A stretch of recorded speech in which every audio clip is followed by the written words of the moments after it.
The following contest is scheduled for one fall, and it is for a title shot later tonight for the WG Women's Championship. Making her way to the ring first, from the Ocean of Stars, Katie Peters Slays.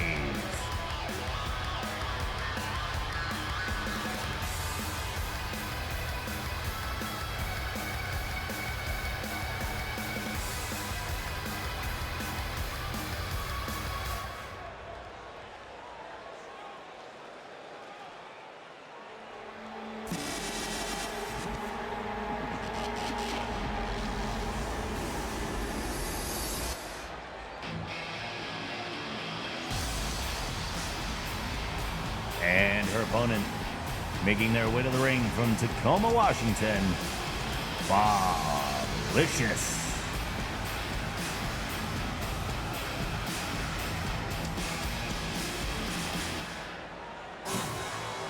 So I had mentioned, because during the Elimination Chamber match, Kim Phoenix was the #1 contender, but ended up winning the WG Women's Championship during that match. So she needs an opponent for tonight. And KPS was the former champion, and Bob was the last person standing against Phoenix, which is why the two will face off now, and the winner will go on to face Kim for the championship tonight. Then later on, we will have a regular #1 contenders match to determine who will be the #1 contender for the championship. What's up, Bob? It's a you. You're going to get your booty slayed? We'll see. We'll see. The bell's rung. The match has begun. Katie going with a snap suplex, taking Bob down right away. Bob's back to their feet. And then a suplex to Katie. It's like a mirror move. There's the receipt. Thank you for cashing in. Monday's been good so far. It's been good. Katie sending Bob into the corner. And then driving Bob head first to the mat. There's a kick to the arm and a cover very early in the match. Surprising that there was even a 1 count. Bohica redeeming for the match against Cyric. Bold. A bold move. Bob with a flying knee to Katie, and then the kick to the back. So both of our challenge matches have been redeemed.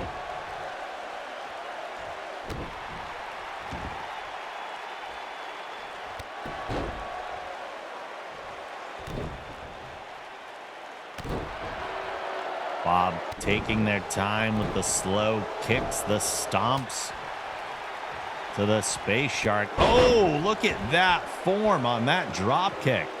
Bob getting massive height before delivering both heels right into the side of the head of Katie Peters Slays. Katie coming back with the forearm. Oh, that's what we call a short DDT. Usually a regular DDT is from a full standing position. But when someone's already kind of hunched over the mat like that, and you just take them the rest of the way. That's how that's done. Here's the cover again. We got a 1 count on Bob. Rush is on a roll. He's won 2 of his last 15 matches. I mean, that's impressive. It's just impressive.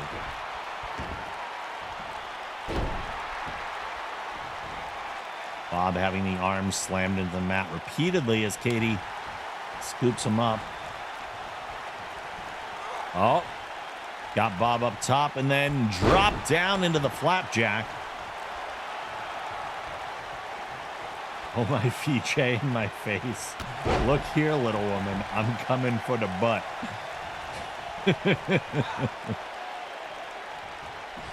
Bob's had enough. Bob goes face first in the corner. Katie delivering a drop kick. And then Bob quickly back up to their feet. There's the back elbow.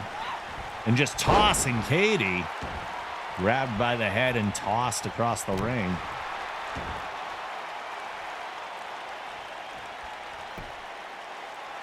There's the knee into the back. The wrenching. He got like a wet rag. Heck yeah. I finished watching SummerSlam. Half the matches were good. Half the matches were bad. I watched a little bit of AEW All In from last night. I watched the CM Punk match. And I watched the Moxley match, but I need to watch more of it. It's the first wrestling I've watched in a long time. Look at that drop kick from Bob, taking Katie off the apron to the outside. They've got to be close in rank level. Yes, they are actually. Bob is a higher rank because Katie is still at 36. Ref counting out here.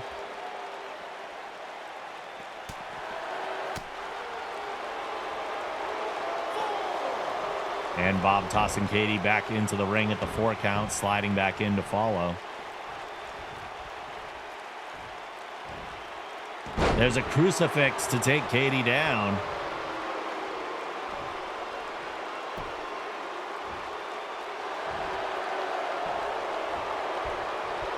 If she ever redeems her levels, we're all in trouble. Unless that's going to break the magic of whatever's going on with her character. 2 count on KPS.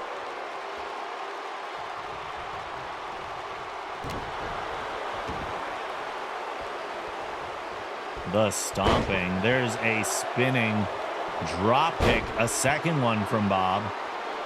A third. Bob with no remorse here. There's 4 in a row. 5.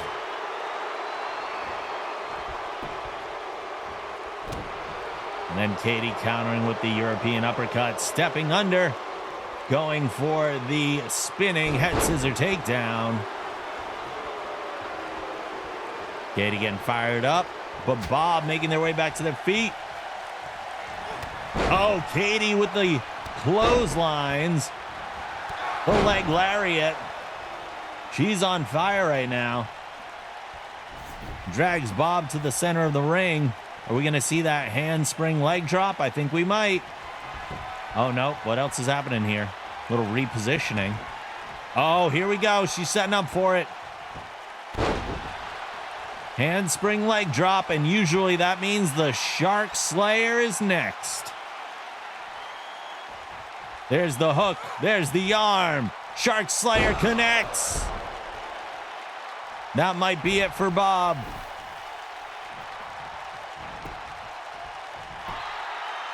One, two.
Here is your winner, Katie Peters Slays.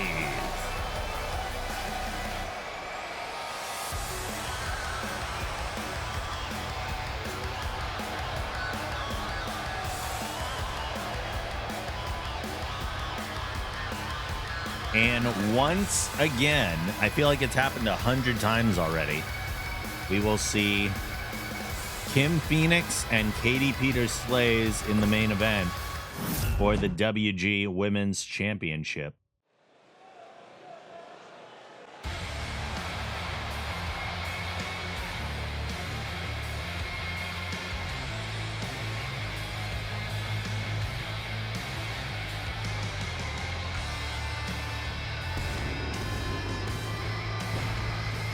The following contest is a triple threat match scheduled for one fall. Making his way to the ring first, from the city of Bloodhaven, Rob Impact.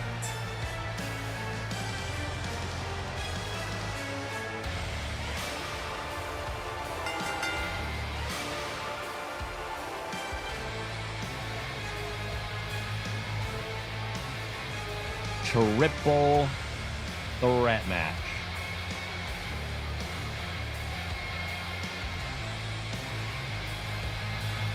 It might be kind of shocking to the people that the three competitors we're going to see here. This is pretty much the bottom of the men's division right now, as far as rankings go. All three men in this match, former Wrestling Generation champions, that have somehow found their way all the way down to the bottom. Did the hurricane hit bad where I am? Not really. It wasn't that bad. I lost power for like a little bit, but really not that long at all. Like probably under an hour. This is a one fall match. One fall.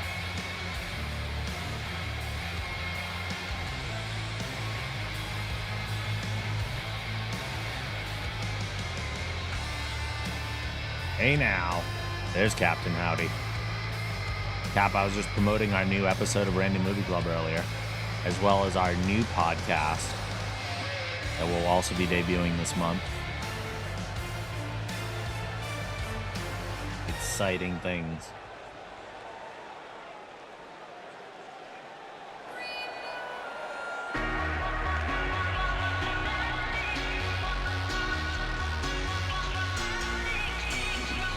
And his opponent, making his way to the ring from the farmlands of Canada, the Spud. Oh, I forgot to turn on my announcer voice. Oops. When I don't have my camera on, I forget to do stuff. Apparently. Cat Jams in chat.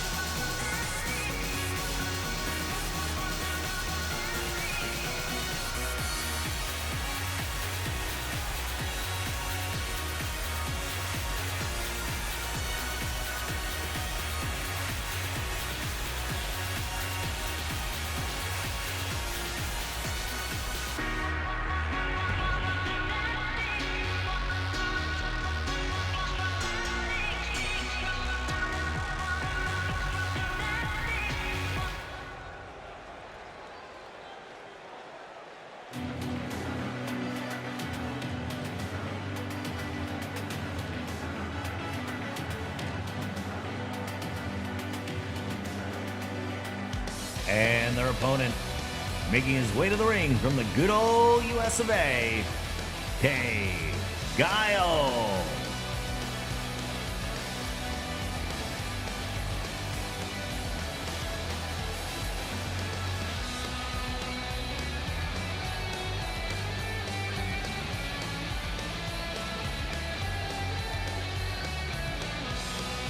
Would you have ever thought you would have seen the men's division with the lowest three ranked people being Impact, Spud, and K. Guile? Well, here we are. It's nice to see things change around a little bit, though. Change of pace. They were always fighting for the championship.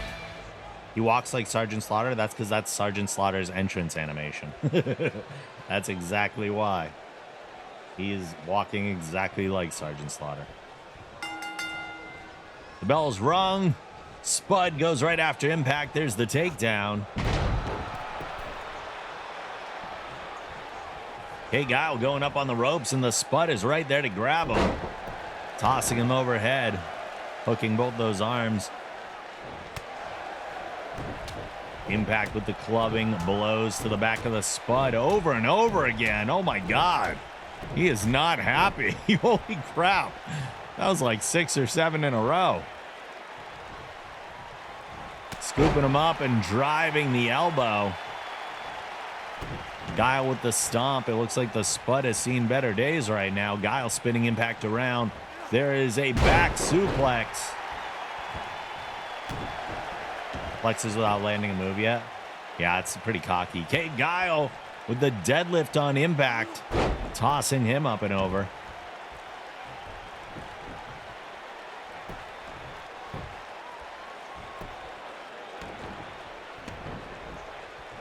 Impact gets rolled to the middle of the ring. And the Spud and Kate Guile now trading blows. Spud grabs the arm and takes him down to the mat. Impact is right there to break the hold, though. He doesn't want a submission. Kate Guile rolling out of the way.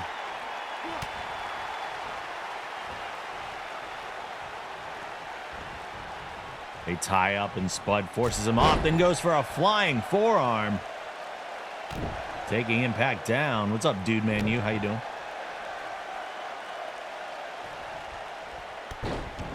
There's a low drop kick.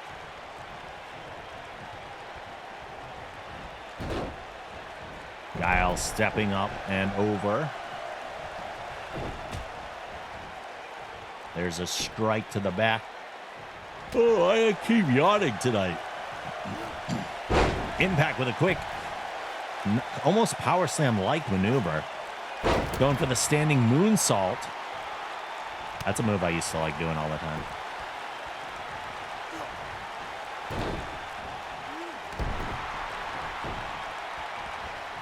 Impact running over to Kate Guile, but Kate Guile planting him with a clothesline as the Spud rolls to the outside of the ring. Ooh, a low drop kick from Kate Guile. Here's a cover. One count on the pin. Kate Guile's back to flexing. Fine, it's fine. Spud rolling back into the ring. Guile focused on the traps. Just dropping those elbows in. Each going to grapple the other, but Impact's in the way and they need to move around. Spud scooping him up. Oh my God, the mashed potato tornado. Connecting on Kate Guile. Impact is down if the Spud can get a pin here. But Impact slowly making his way back to his feet. There is the pin. Impact breaks it up immediately. Oh, it looks like the Spud setting him up for a power bomb. And then he does a little dance as Impact rolls to the outside, leaving the Spud and Kate Guile alone in the middle of the ring. Yeah, you can't pin him again. You got to scoop him up and hit him with something else. He ducks under, hits him with a flying forearm. There's another. The Spud is firing up. A spine buster. And Kate Guile falls into the corner. The Spud is there to drive the knee into him. Spud is on fire. Impact going for a leg lariat. Doesn't connect with anyone, but Kate Guile gets whipped to the corner. What is Impact doing? Oh, it looks like he hit a spear on the Spud, though. And the Spud rolls to the apron. Kate Guile setting Impact up on the second rope. He goes up and drops the knee. Turning his attention to the Spud now.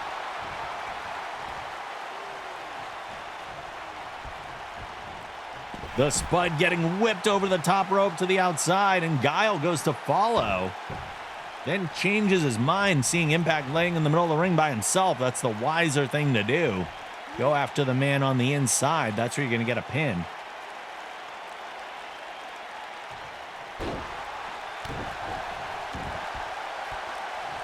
Grabbing the chin, driving the leg into the spinal area. Impact getting out of the hold. Oh, a chop and a kick kind of interrupt each other, but Kate Guile coming out on top sends Impact in. Oh my God, the lift, the power slam. And the Spud has grabbed a bat. That's not legal. Wait, it's a triple threat match. It might be. There are no disqualifications. The Spud is beating Kate Guile with a bat. Where did that happen? We've never seen that kind of behavior from the Spud. Okay, Guile with a massive enziguri.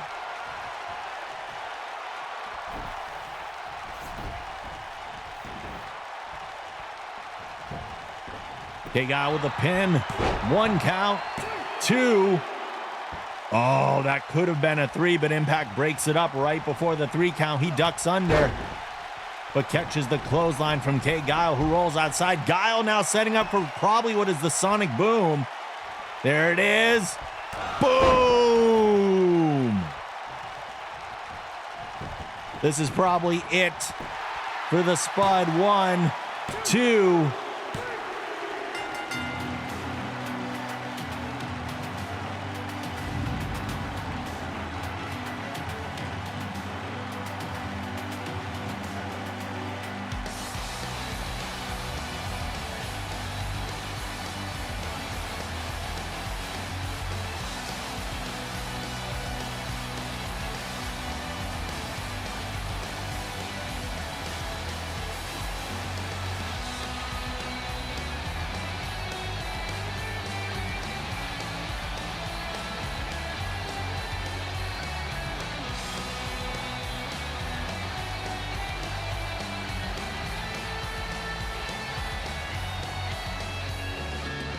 Here is your winner, Guile.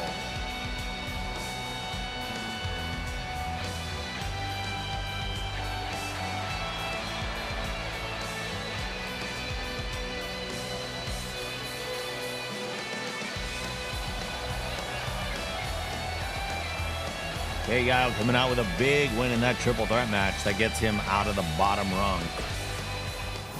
Out of the bottom rung.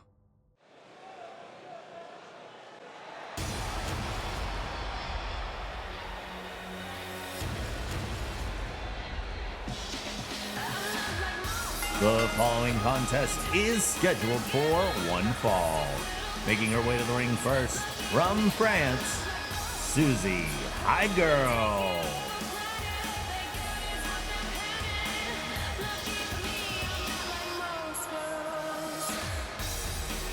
What a deal, that Patreon. You haven't seen it yet? We did a movie night. We showed it in Discord on Saturday. You missed it.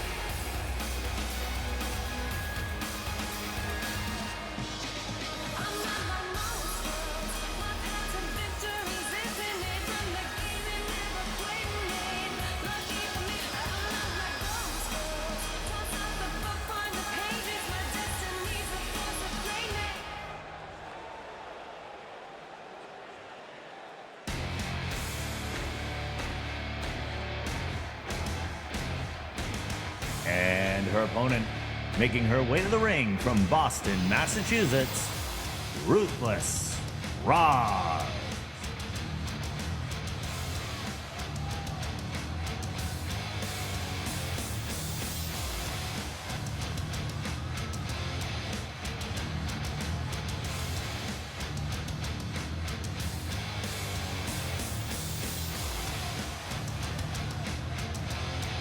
Oh, look at that hottie with a body.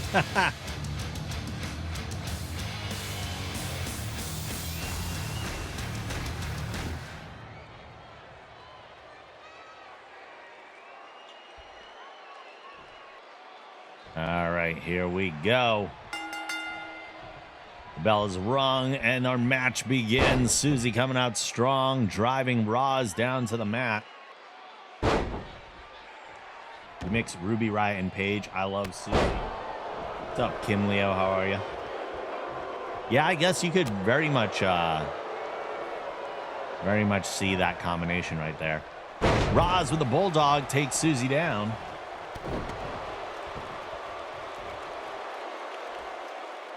Scoop back up. Getting Susie to her feet. Roz spinning her around. And a nice snap suplex.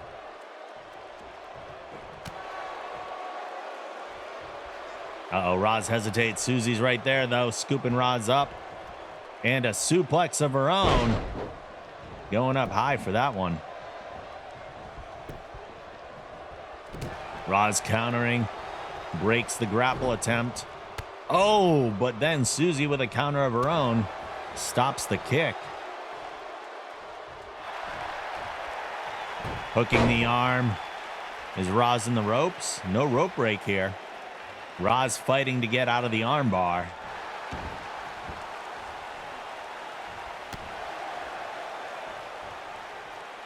Roz hesitating instead of capitalizing on these opportunities. And Susie is finding little windows to get her offense in and keep the momentum going in her favor.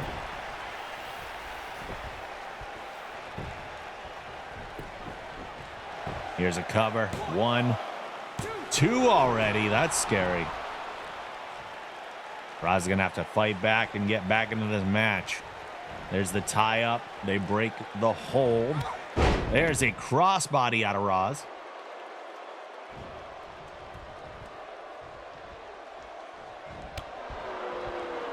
Roz now going with the brawling offense as she does. Some kicks, forearms. Ooh, a nasty set of forearms to the back. Bouncing Susie off the ropes to hit those, using her momentum against her.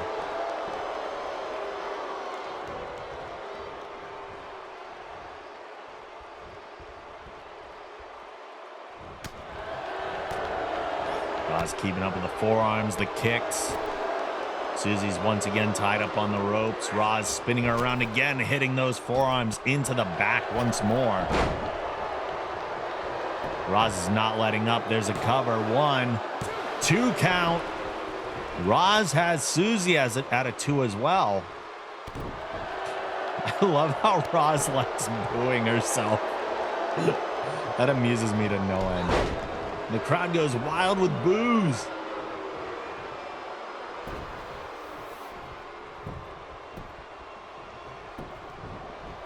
Roz another cover. 1 count.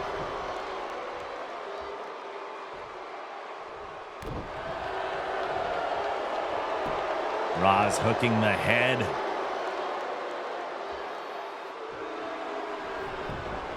The hold is released. They're both back to their feet.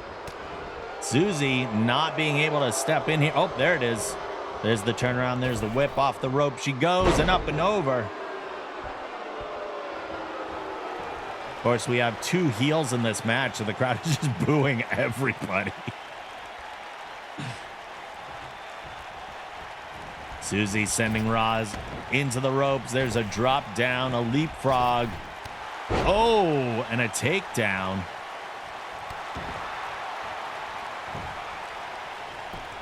Susie turning Roz over. Surprised that's not a rope break, but we're only at a 1 count.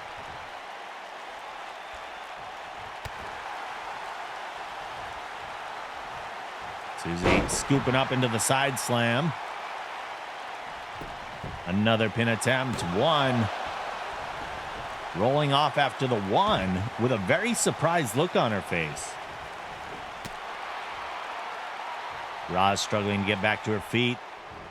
Oh, but goes to the whip and then trips up Susie right away, sending her face first into the mat. And now just attacking ruthlessly, as a ruthless one would do. Here's another cover. 1, another. We're down to 1 counts for both of them, which is, yes, very shocking. Quite odd. Roz attempting to lift Susie, but no deals there. Susie fighting back, scooping Roz up. Roz counters the arm. A high kick and a spin with that forearm. A series of maneuvers from Roz. Susie countering that kick.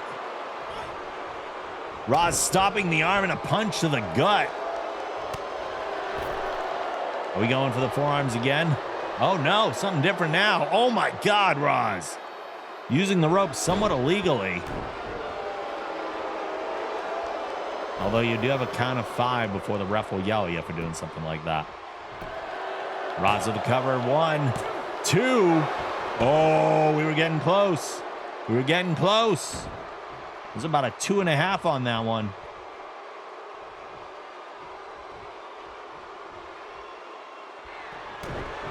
Big punch from Roz. Grabs the back of the head and just striking across the chest. Someone illegally is where Roz lives. This is true. 2.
Here's your winner, Ruthless Roz.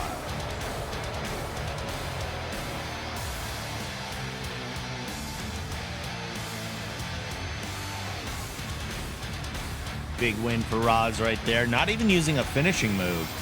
Just literally beating Susie senseless.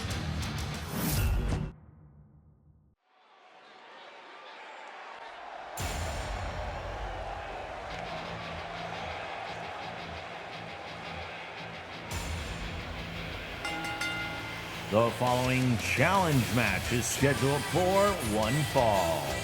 Making her way to the ring first from Chicago, Illinois, Minx Jinx.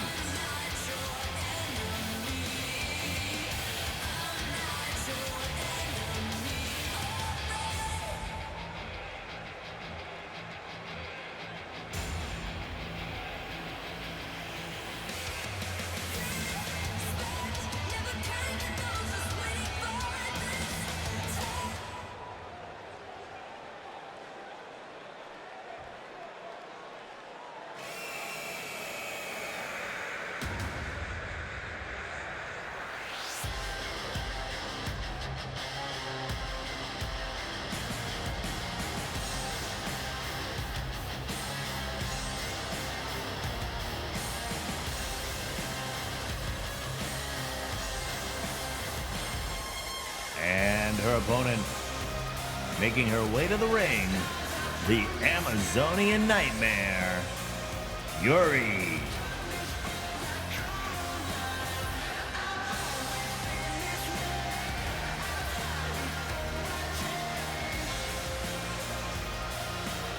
Minx once again has her work cut out for her as Fury makes her way to the ring.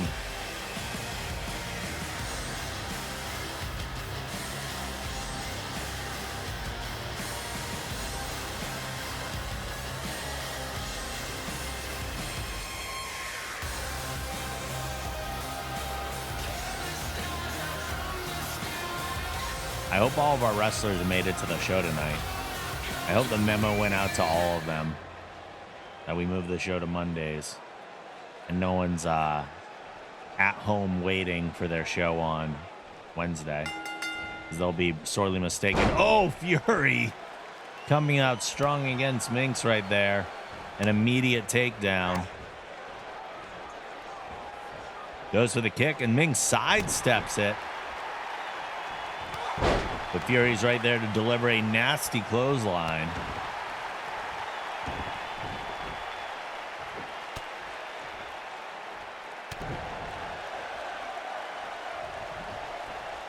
Minx goes for the whip, sending Fury off the ropes, drop down, leapfrog.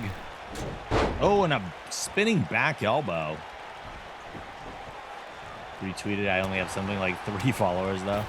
All 3 followers are going to be like, what is that? There's a guillotine on the bottom rope. A nasty move using her opponent's leverage.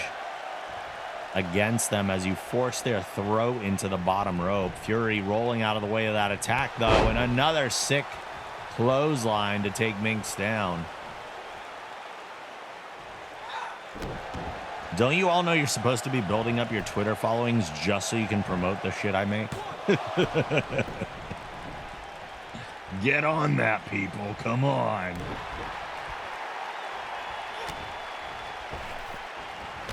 Oh, Minx with a clothesline drives Fury to the outside of the ring.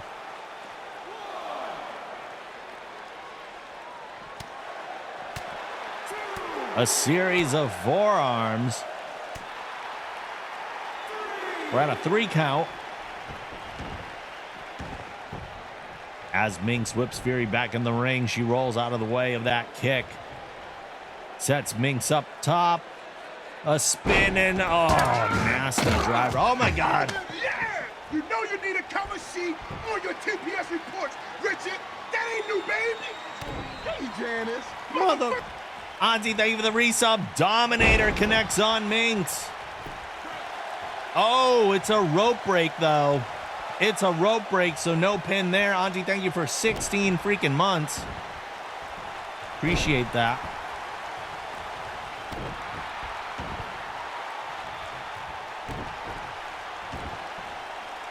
A kick once again to Minx. My biggest promotions for you are on my OF page. People pay me $20 a month to not post photos. Hey, now. Fury is laughing at something. I don't know what. Minx rolls out of the way of that kick, though. And Fury again setting Minx up top. Oh, dropping on the top rope.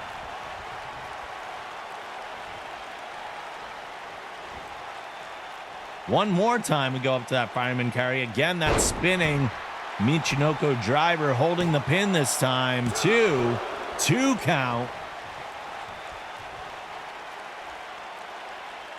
She is crazy.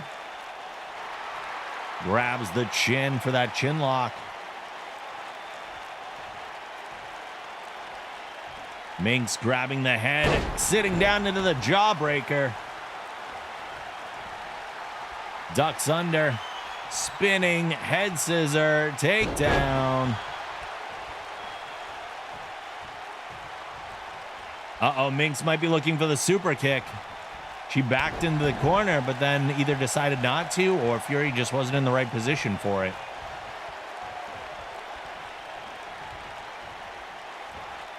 Minx going for the bulldog, plants Fury. Heads to the corner one more time. She might want to go to a different corner. She needs some runway for that super kick.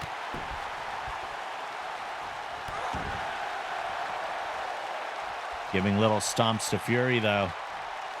Ducks under, going for that head scissor again.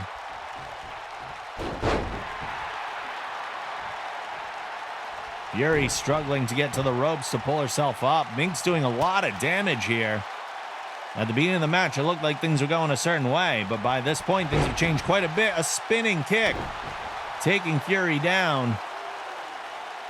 One of Fury's most devastating things for her is when she hits the Dominator, but it's in the ropes. Oh no, another Dominator. This one might also be in the ropes, though. She needs to pull her away. Hits the Dominator and goes right for the armbar. Not even a pin. That's 2 Dominators this match so far. Minx working out of the armbar. Punches to Fury, breaking the hold. I'm surprised we went into a submission attempt after that. There's the lift, the 2-hand choke drop. Fury might be getting angry.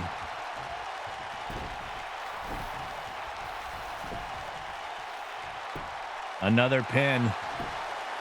1, 2 count. Minx kicks out.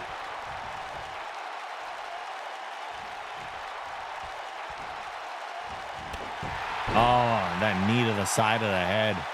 Never a good time for that. Uh-oh, we're going for a ride. Round and round we go.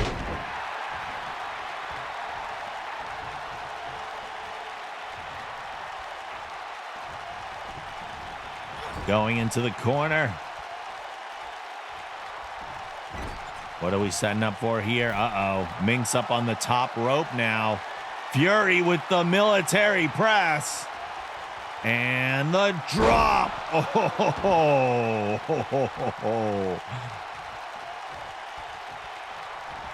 Minx with the Hurricane Rana reversal is heading to the corner. It might be super kick time. It's super kick time. Oh, Fury sidesteps the kick. Fury sidesteps the kick. 1, 2 count.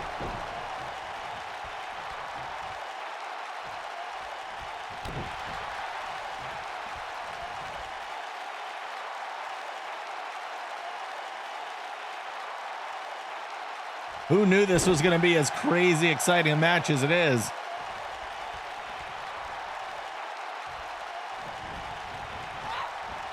Fury sends Minx into the corner.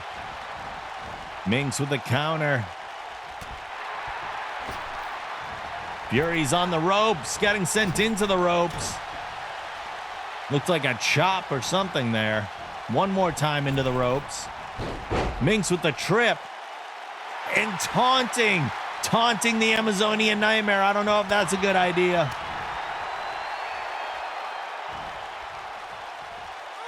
Big DDT. Massive DDT on Fury.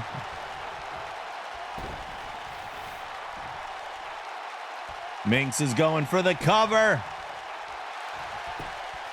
1, 2 count. Fury kicks out. Unreal.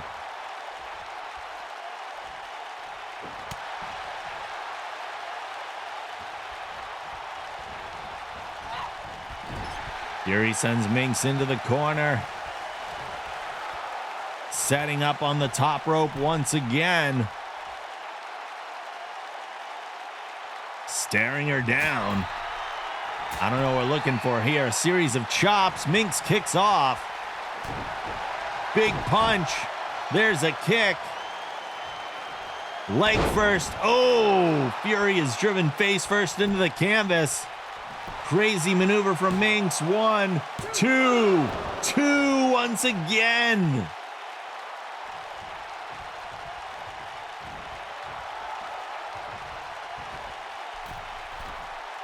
Minx going up top.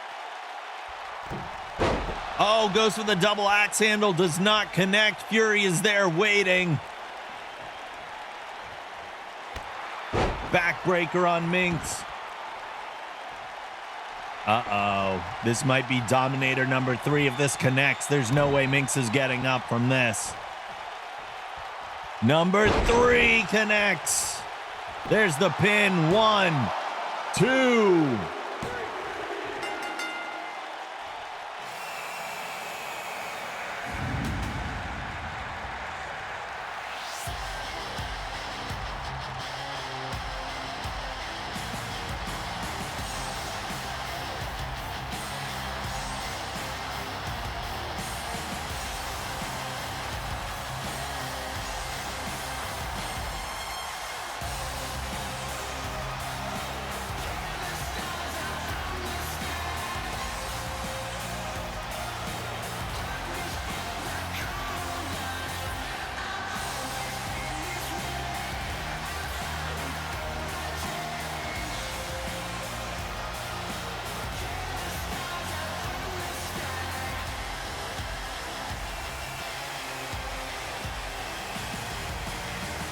Here is your winner, the Amazonian Nightmare, Yuri.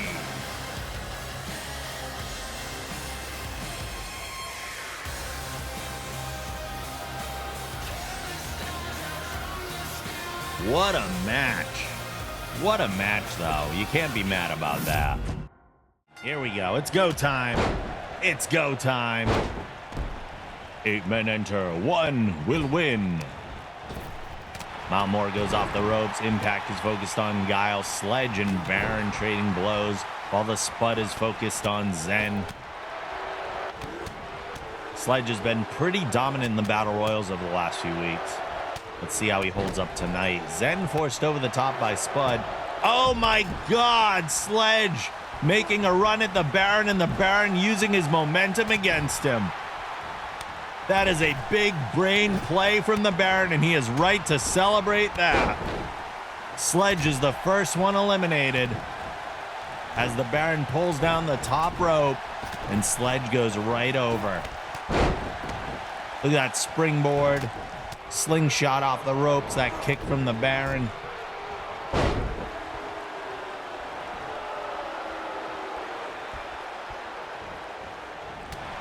Wow, big brain plays. Zen with a clothesline to the back of Havoc's neck. Spud setting Baron up on the rope.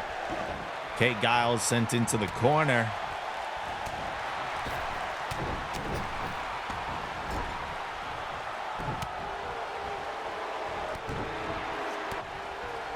Oh, Impact with a clap counter on the Spud as Baron and Impact are teaming up to eliminate Max Havoc right now, but Havoc fights back. Malmore has Spud in the corner. Oh, Spud stopping the right arm and hitting the knee. Scooping up, Rush into that suplex. That exploder suplex. Oh, and Kay Guile eliminating Zen. We are down to 6.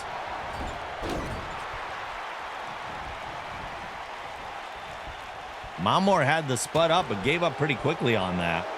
The stalling suplex being delivered to the Baron right now.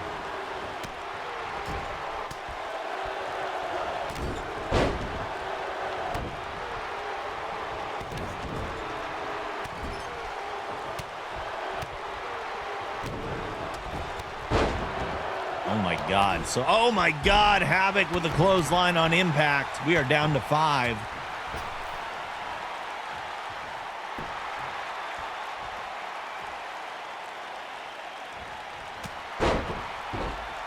Havoc holding on the outside as Kay Guile attempting to push him off the apron. He rolls back under the rope.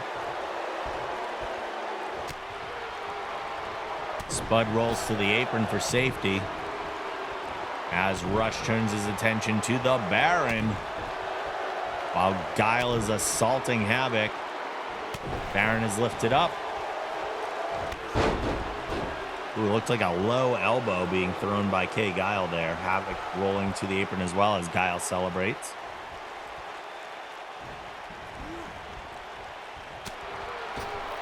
Guile scoops up Rush,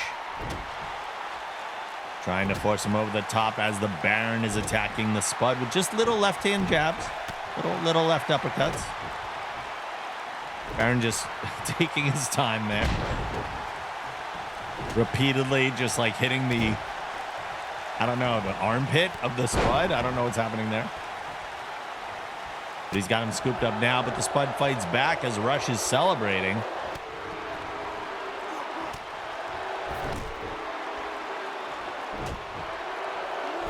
Baron going back to those left-hand uppercuts.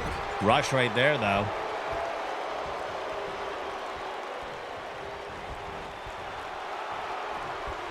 Spud is taunting with some butt-like maneuvers. Scoops up the Baron for a mashed potato tornado. Down he goes. Oh, and Rush Malmore running out of nowhere with the clothesline. Takes out the Spud. We are down to 4. Guile with a shoulder breaker on Havoc. Malmore hits a spine buster on Kay Guile. Will he get into his final 3 position before being eliminated? Time will only tell.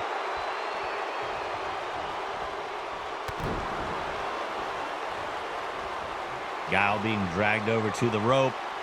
Mountmore setting up the pump handle. And there's the toss. Rush Mountmore tossing Kay Guile over the top rope with some authority. We are down to the Baron, Rush Mountmore. Oh, we are down to just Max and Rush as Max forces the Baron out. Rush going from his usual place of final 3 to final 2 at least. If not, another Battle Royal victory for Rush Mountmore. We shall see in just a moment.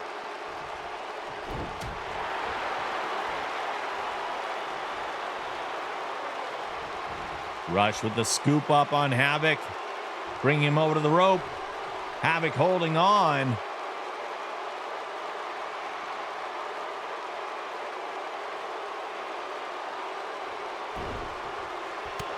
Falls down behind Rush. There's just an arm to the back. Max scooping up Mountmore. Oh my God, the Havoc driver. Havoc driver connects.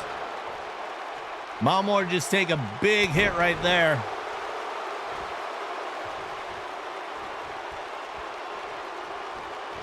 Goes to the clothesline. Rush ducks under. A big right hand to Havoc. Oh, he's going to hit that pump handle again. This might be it for Max Havoc.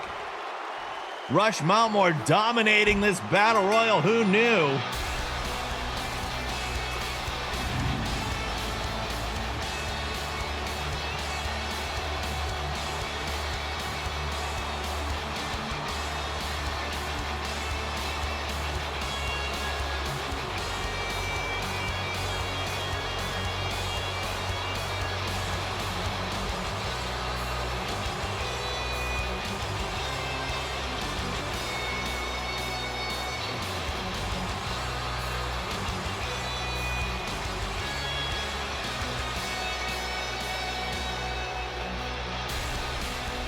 Here is your winner of the Level Up Battle Royal, Rush Mountmore.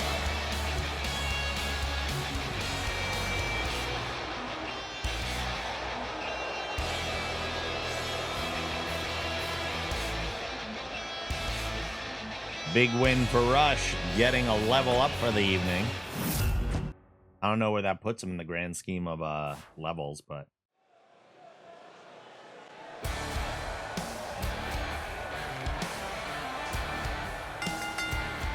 The following contest is scheduled for one fall. Making her way to the ring first from Flagstaff, Arizona, Jackknife Janet.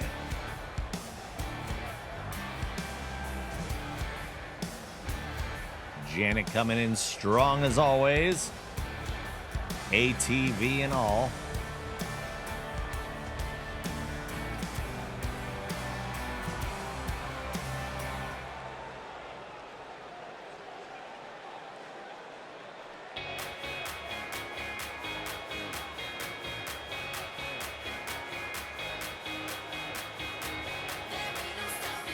And her opponent making her way to the ring from the Gardens of Australia, Mop Guardian.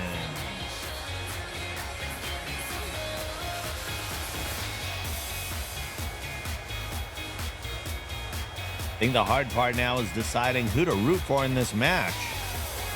Mop Guardian or Jackknife Janet?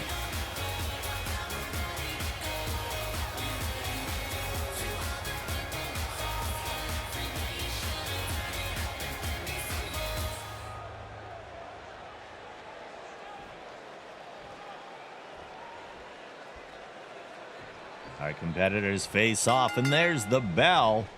Janet coming out with a takedown. Very strong beginning. Mop going for the hook of the neck and then dropping that neck breaker. And then falls up with a float over neck breaker.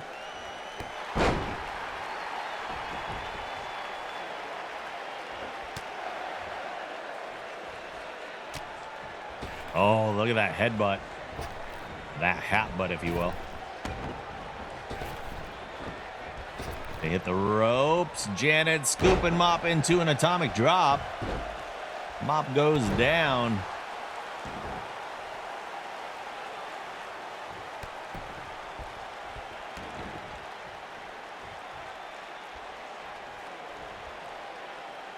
Scooping up Guardian. Oh. The grab of the head and then the drop to the mat. And again for good measure. Janet going for the cover already. One. Only a one count.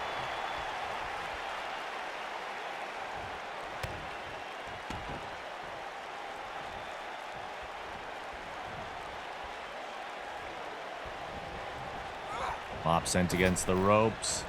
Janet going for a clothesline. Nobody home. Mop scoops her up into the suplex.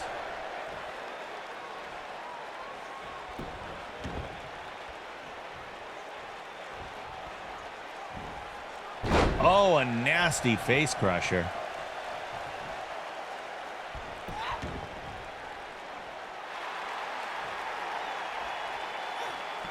Mop grabbing the headlock.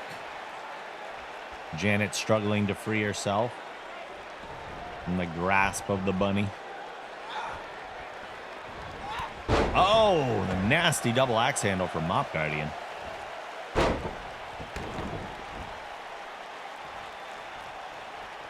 One more float over neck breaker.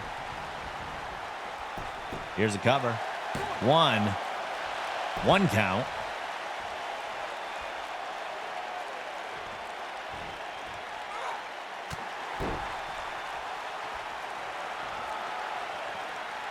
Mop getting the crowd pumped up.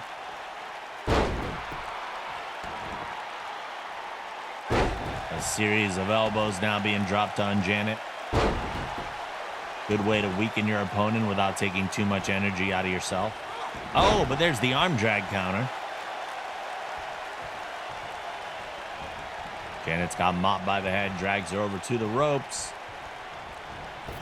Sending her off the ropes. And was waiting for that atomic drop.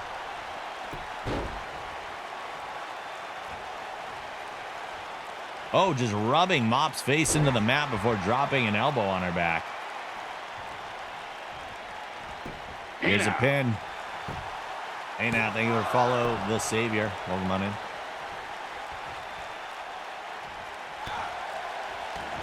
Nice kick to the back of Mop Guardian and a stomp on the arm. Janet going for that deadlift. Oh, the strength of Jackknife Janet lifting off the mat. And then bringing her right back down.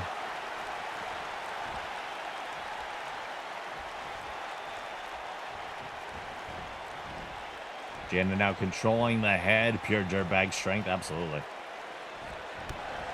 A clothesline sending Mop over the top rope to the outside. The count has begun from the ref. Right away, sending Mop back in. Sipping on a Mountain Dew Flaming Hot. Are you really? There's no way it's good, is it? I mean, I don't like spicy things anyway, so I wouldn't like it regardless, but not really. Yeah. Just finishing it because you committed to it. Mop going for the pin. 1, 2 count. They come in tall boys. Oh, 16 ounce? Okay. Yeah. There's the snapmare to take Janet down. And a headlock.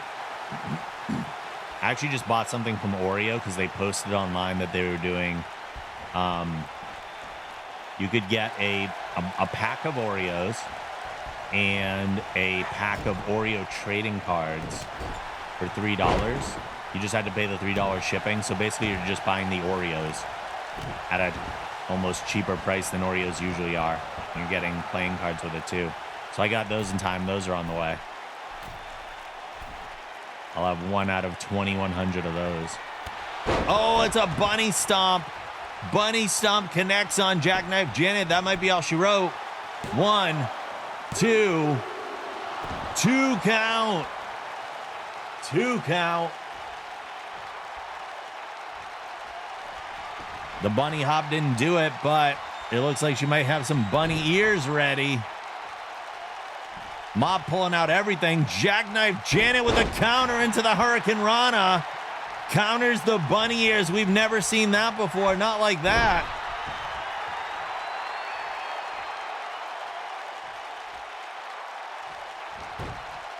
Janet using her veteran ring awareness to counter the bunny ears. Unbelievable showing from Janet. Mop now going for the elbows to the midsection. Scoops her up into a high body slam, then connects with a Michinoku driver. Mop calling on the crowd. Can't ever count out Janet. Never, never.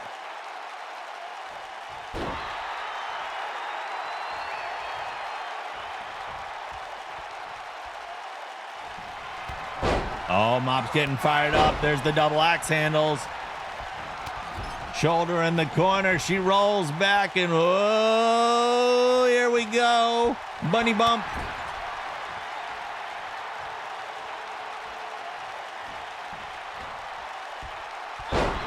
Backbreaker connects. Mop's going up for another bunny hop. I can only imagine it's a bunny hop. And boom! Bunny hop connects. I love that damn bunny bump move. It's so funny. I love it. This has got to be it for Janet. 1, 2.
Here is your winner, Mop Guardian.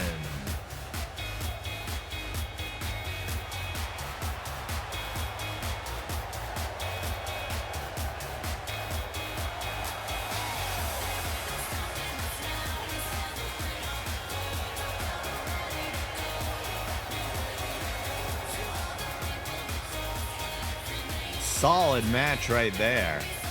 Solid match. You love it. You love it.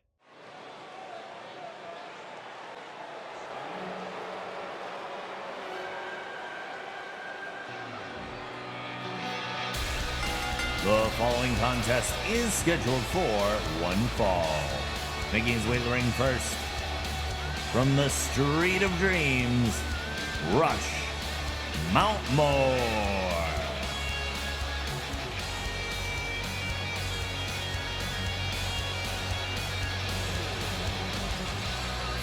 Rush getting ring ready, coming off of that big win in the Level Up Battle Royal. But will his luck continue as he moves forward into this contest?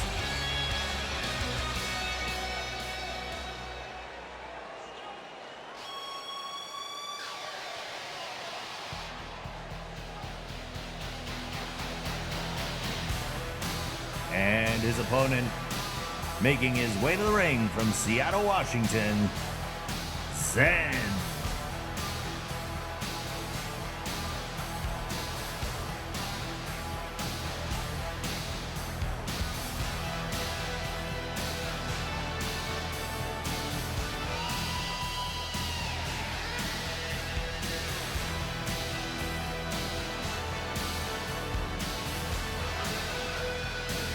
Luck? Yeah, I don't know.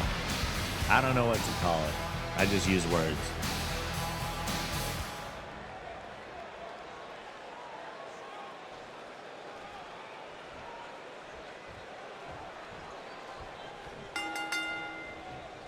Rush has started his slow ascent up the ladder, picking up a victory the week before Elimination Chamber. And then a victory in the Battle Royal tonight.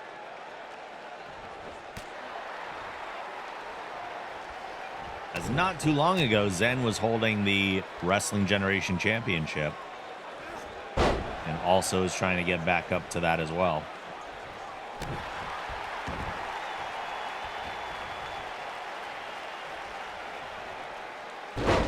$20 on Zen.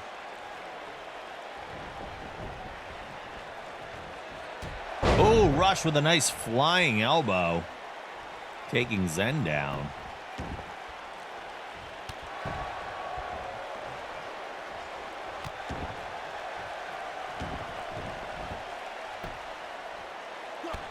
There's the double axe handle to the back.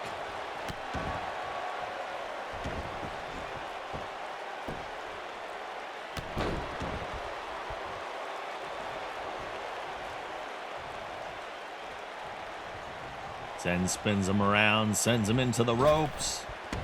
There's the drop down, the leapfrog.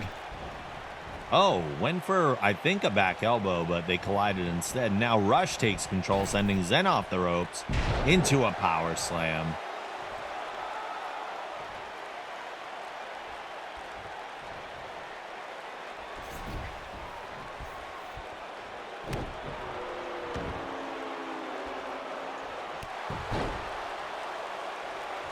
Not over till the 3 count. This is true.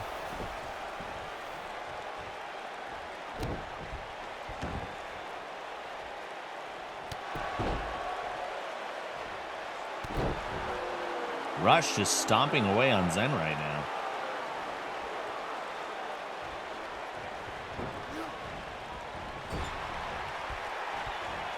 Rush with a big clothesline in the corner, taking Zen down. Goes for a cover. One count.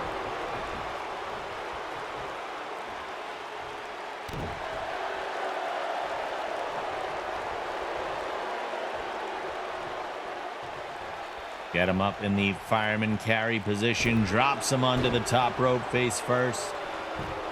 Here's another cover. 1, 2 count. Rush slowly wearing him down. A stomp to the head. That's not nice. Oh, he goes for something, but Zen with the back elbow to counter there. Grabs Rush, sends him into the corner. Goes for a drop kick, and Rush pushes it away before stumbling out of the corner, but Zen's there waiting.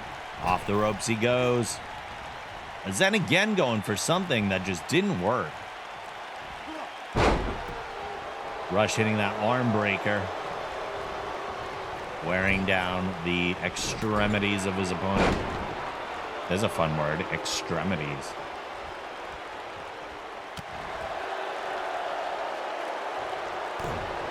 Uh-oh. Spins him around into a neck breaker.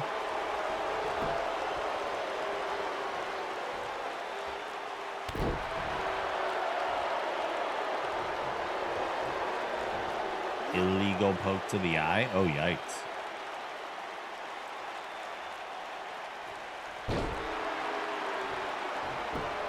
Here's another cover. 1, 2 count on Zen.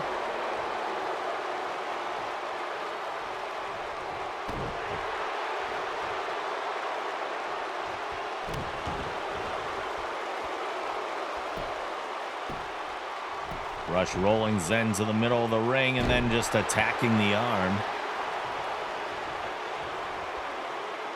Again, going back to the head and the neck. Not a bad idea.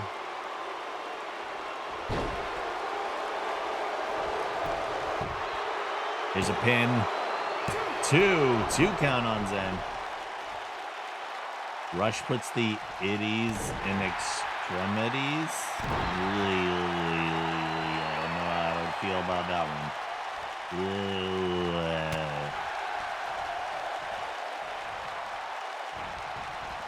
Rush whipping Zen into the corner. Makes his way over there slowly. Scooping him up. Setting him up in the Tree of Woe position. Oh, and going for the choke out. Oh yeah, Janet's fan is spotted. He is watching.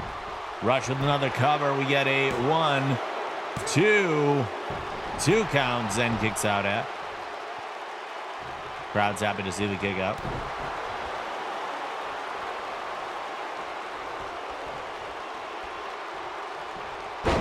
There's a snapmare to take him down, to float over neck breaker.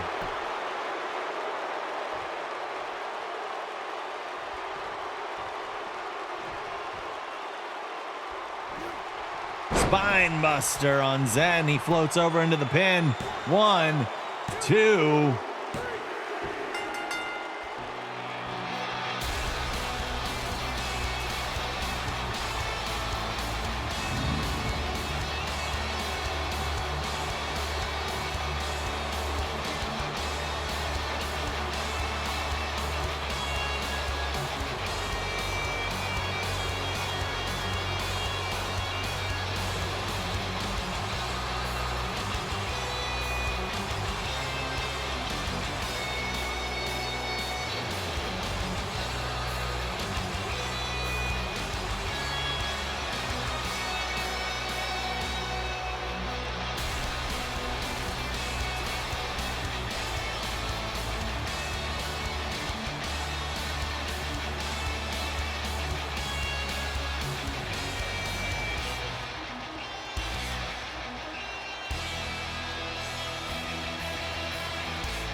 Here is your winner, Rush Mountmore.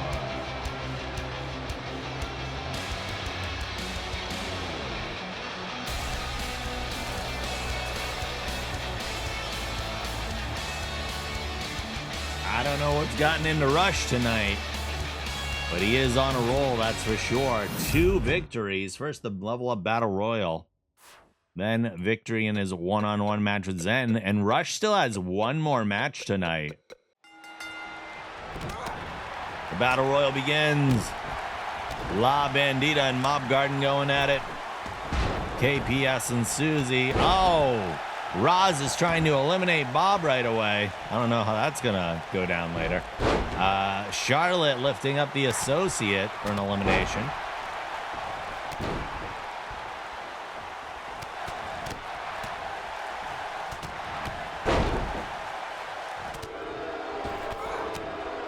A lot of boos in the ring. Charlotte turns her attention to Roz. Susie is focused on KPS. Mop on La Bandita.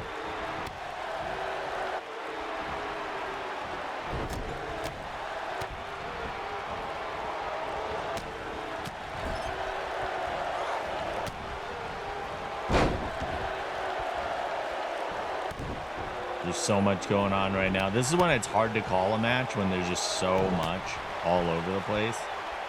La Bandita and Charlotte trying to eliminate Bob. Bob is oh, Bob goes over the top but holds on. They got both boots. Wait, did someone get eliminated? Did I miss something? Susie's out. Who eliminated Susie? Someone eliminated Susie.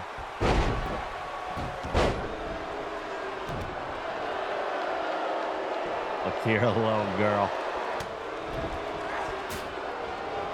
All's fair in the ring. This is true. KPS, was it? Oh, okay.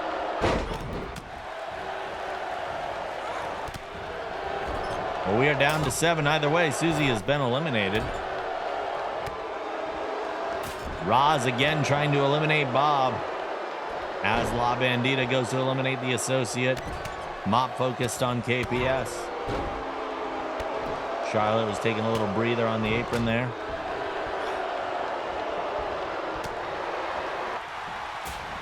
Oh, Bob just slapped Roz. And then chopped as well. Charlotte with a chop on Double A. Looks like they're turning their attention to other people now, finally. Nope. I don't know. It's still a lot of chaos. La Bandita lifting up Bob as Roz is focused on Charlotte. Mop trying to get Double A out. KPS clothesline Susie out of there. Okay. Okay. Totally missed that one.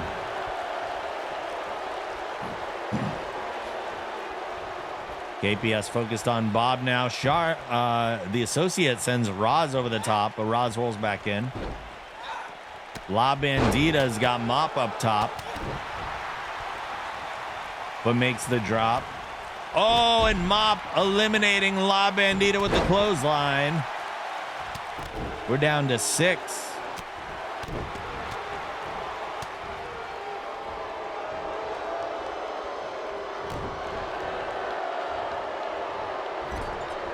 Roz on Charlotte as Double A sends Bob over the top rope. Bob holding on so far. Mop has KPS on the ropes.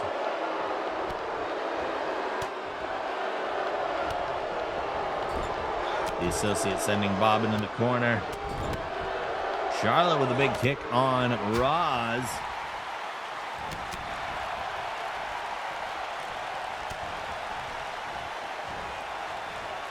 Now Bob's on the ropes. The associate forces them back over. Charlotte sent against the ropes. Roz going for the lariat, but nobody home. KPS tossed over the top. Mop putting the boots to KPS. Katie fighting back in, though. There's so much happening still. Roz getting sent into the corner. Katie's on the ropes. Roz reversing on Charlotte, trying to eliminate Charlotte from the match as Bob has lifted up the associate. The Double A holding on so far. And fights back in. Katie needs to win just to get her out of that 36 level. Flapjack on Bob.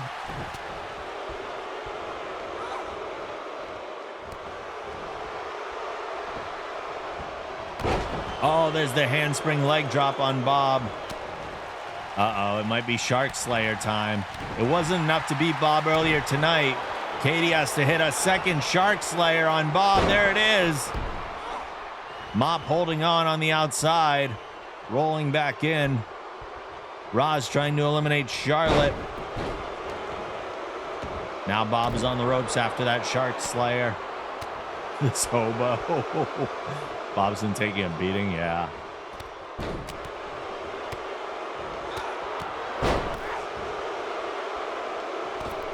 Bob continuing to fight back against Katie. Push off does not happen. Bob is staying in.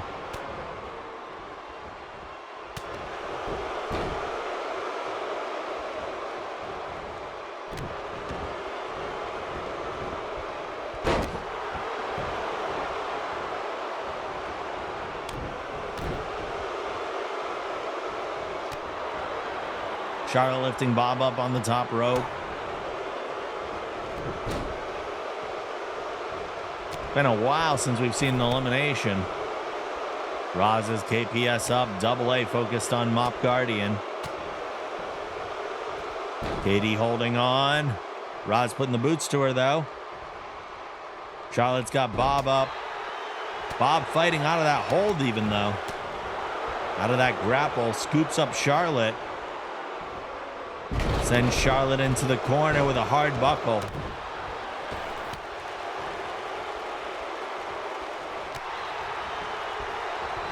Roz sent into the corner by KPS. Bob with a series of knees to Charlotte. The associate is just like picking away at Bob, it looks like. Katie's up top. And oh my God, Roz, after setting Katie up top, tosses her over the ropes. And Katie has been eliminated. She will not level up tonight. We are down to 5.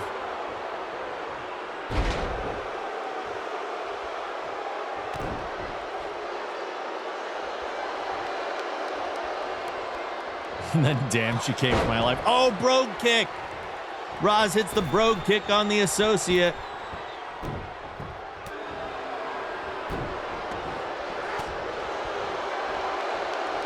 We need another name for that kick. Because it sounds like I'm saying bro kick, but it's brogue. B-R-O-G-U-E. That's the actual name of the move, but I feel like there's a better name we could come up with. Now Roz and Bob are back at it. As Double A hits an enziguri, Charlotte hitting the enziguri on the associate.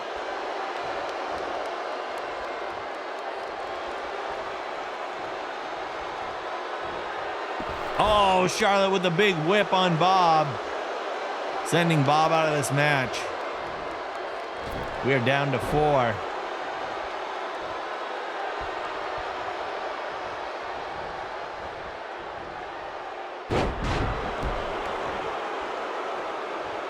I think those are the most hilarious ways of getting thrown out. Yeah, just that like huge whip from the middle of the ring. You don't see him coming. That's the crazy part. Mop Guardian. Mop Guardian with the big exploder suplex. Tosses the associate out of the ring.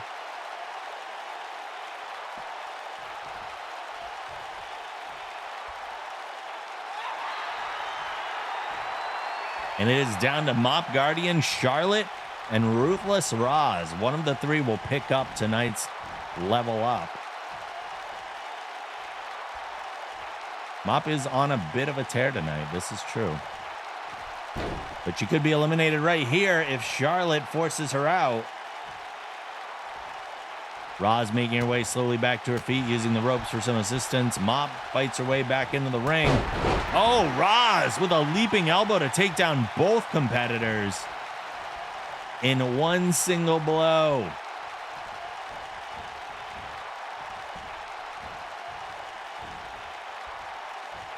Charlotte being set up on the ropes. Roz lifting her up. Forcing Charlotte over the top. Charlotte holds on. And Charlotte has been pushed out by Roz. We are down to Ruthless Roz and Mop Guardian.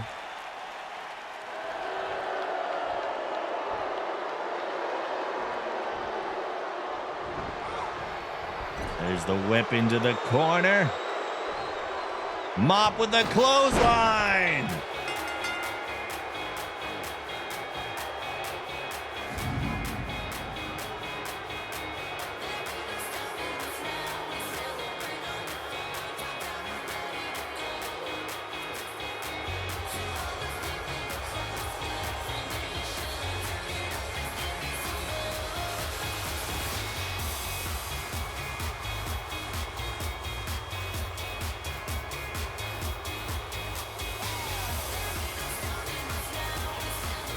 Here is your winner of the Level Up Battle Royal, Mop Guardian.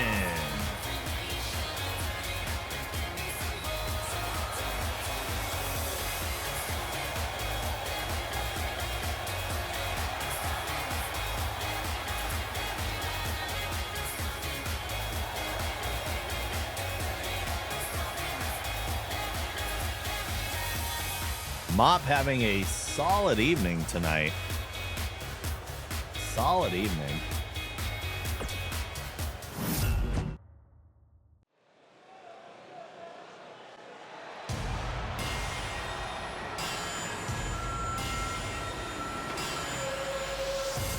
The following contest is scheduled for one fall.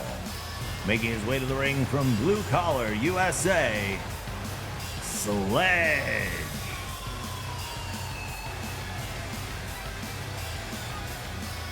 Big boy Sledge is right. Sledge did not have a strong showing in that Battle Royal. I can't imagine he's going to be in a good mood for this one. Coming for your Tonka trucks. Wow.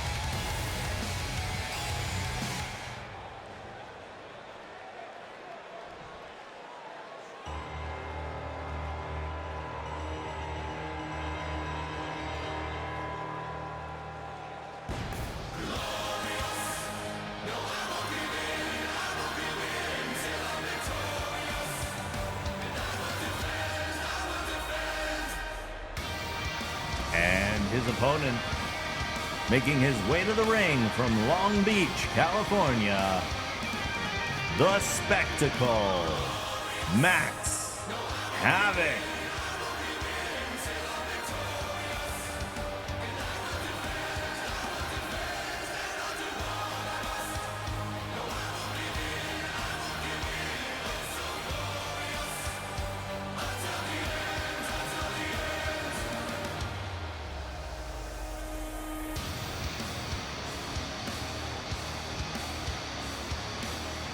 The Spectacle making his way to the ring to take on the big bad Sledgehammer.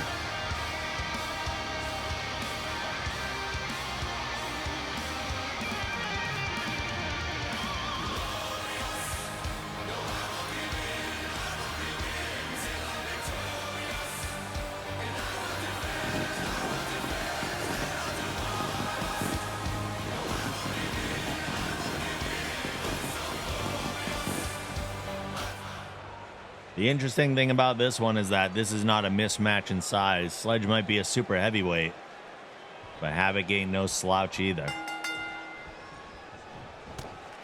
Sledge coming out strong with the jabs. And a snapmare on Havoc to take him down. Oh, Janet's #1 fan is not only back, but she has a camera. Havoc returning a right arm on Sledge, then sends him into the corner. Oh, does not really connect on that clothesline, but apparently did a little something with it.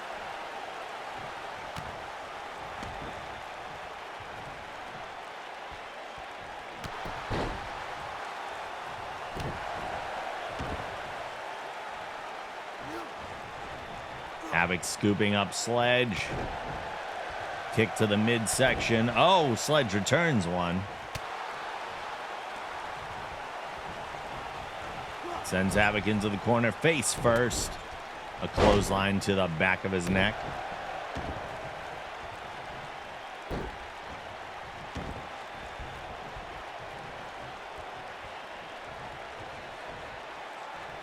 There's the scoop up and the toss over. Sledge showing his pure power there. Havoc is not a small individual. That lift cannot be easy.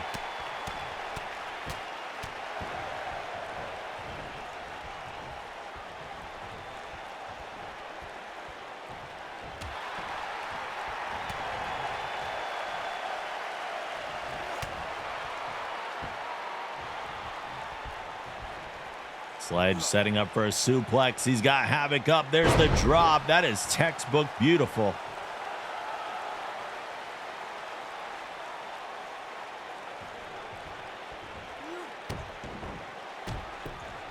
Repeated elbows from Sledge.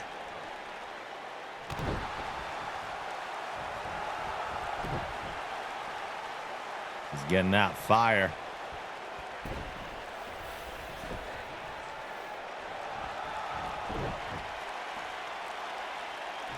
Havoc having a hard time finding any offense in this match. Sledge has just been cutting him down at every chance he gets, keeping him pinned to the mat.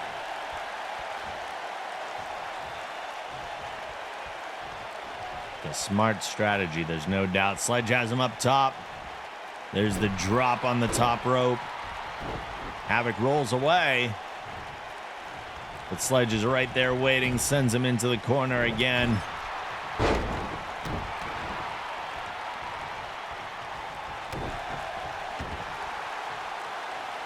Uh-oh, Sledge might be looking for a camel clutch here. Wrenching the neck there, but I think there was a rope break. Drags him to the ring.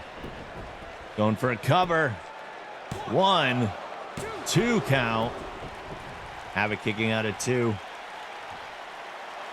Having a hard time finding his way back into this match as Sledge continues the assault. There's the reversal on the whip. Sends Sledge over the top rope, and a punch sends him to the floor. This is Havoc's time to take a breather. He needs it. Sledge is already back to his feet, though, as Max goes to the outside. Immediately sends Sledge back in. Spins him around, rolls him up. 1, 2. No, Sledge counters into a pin of his own. 2. No, Havoc grabs a pin. 1. Interesting exchange that you don't expect to see from these bigger guys. Havoc goes for it again. 1, 2. Sledge again turns it over. 1. These men trading pins back and forth. Usually that's more of a technical wrestler's game. It looks like Havoc was going for something there on Sledge, but Sledge tossed him away. There's the bear hug. Oh, but Havoc counters by sweeping the leg, dragging him down.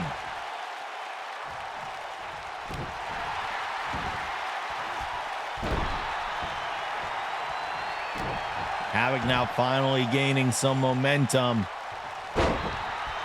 He takes the opportunity as soon as he finds a little bit. He starts to showboat. He can't help himself. Gets Sledge back up to his feet. Sledge counters the whip and immediately shuts down Havoc before heading over to the corner. Uh-oh, we might see sweet shin music here. Sweet shin music coming. Oh, he misses. Sledge misses the kick.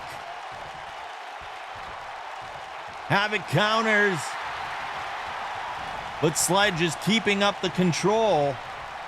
Sends Havoc to the outside, maybe out of frustration.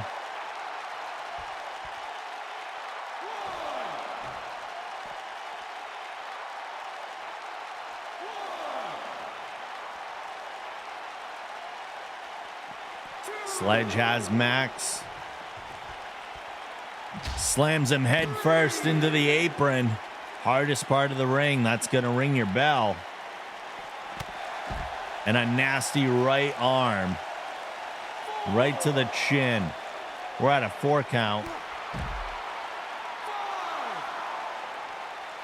Sledge might not be letting up here. 6 count. Oh, there he is.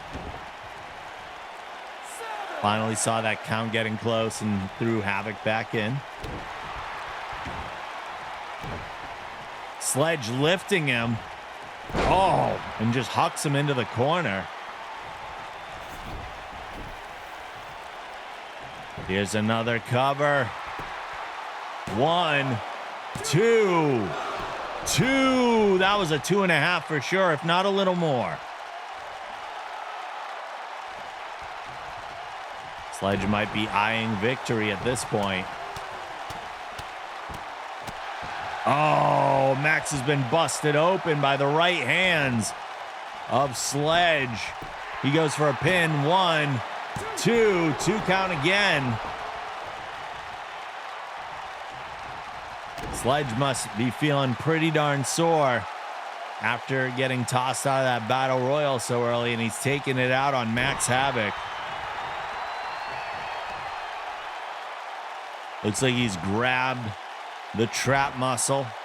We can't see it from this angle, but I can tell that's what's happening. There we go. Oh, Max is bleeding profusely. Here's another pin. 1, 2, 2 count. And yet Max is still staying in it, even though Sledge is not letting up.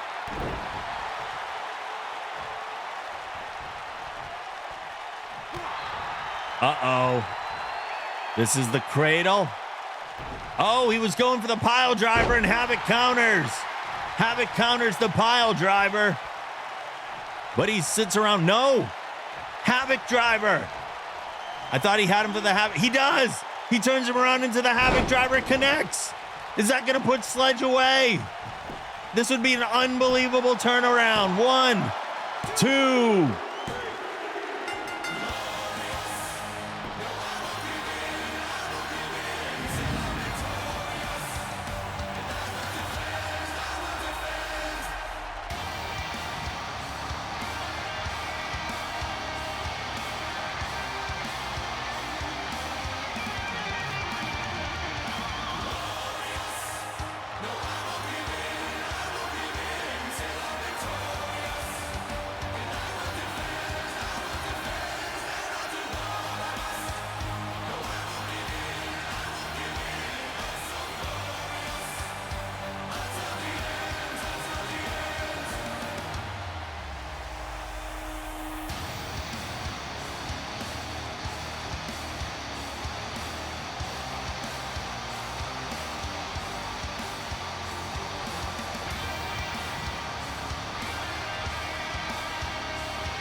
here is your winner, the Spectacle, Max Havoc.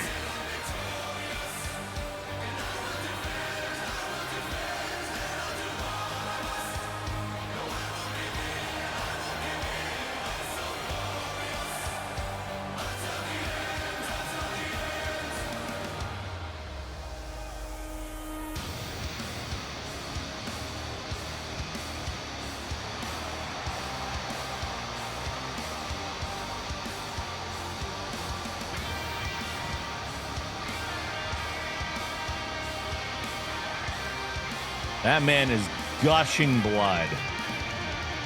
He is gushing blood. I did not see that match going that way. Just a supreme beatdown from Sledge.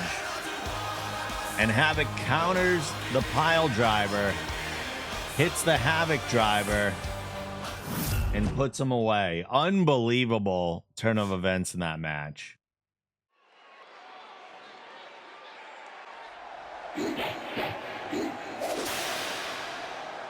I'm on my own against the wall. The pressure's building, but no, I will never fall. The following contest is scheduled for one fall, and it is to name the #1 contender for the WG Women's Championship. Making her way to the ring first from Bentonville, Arkansas, the Associate.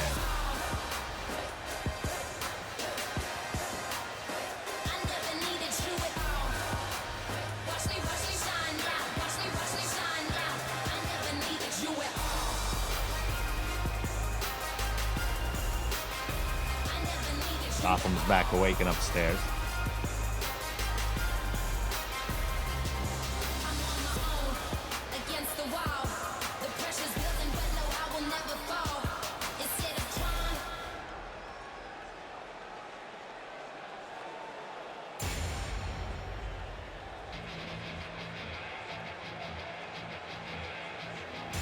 And her opponent, making her way to the ring from Chicago, Illinois, Minx Jinx.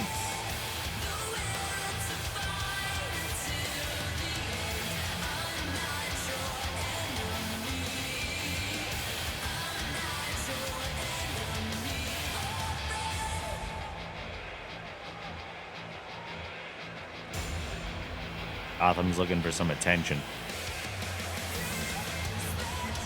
But we have a #1 contenders match right here for the WG Women's Championship. The Associate and Minx Jinx, who will go on next week to face the winner of KPS and Kim Phoenix.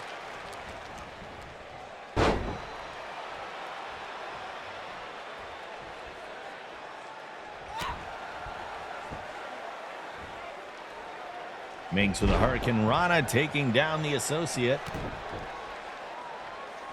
We saw Minx with a strong showing, even though she didn't come out victorious. A very strong showing against Fury in that challenge match earlier tonight.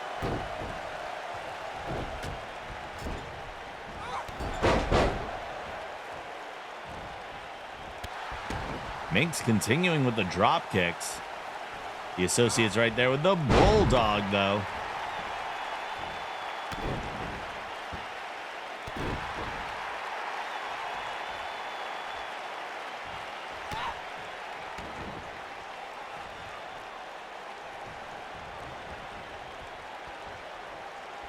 Double A goes for that kick. Minx rolls out of the way a bit and sends her into the corner. There's a monkey flip. And a stomp to the face.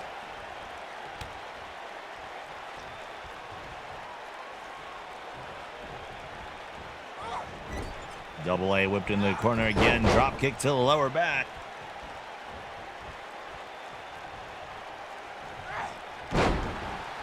Oh, with the float over after that suplex into a pin. 2 count already. Minx almost caught her off guard.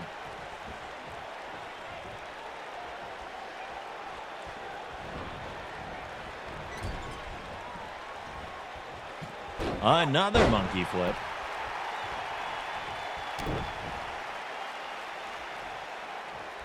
Oh, yeah, 2 count.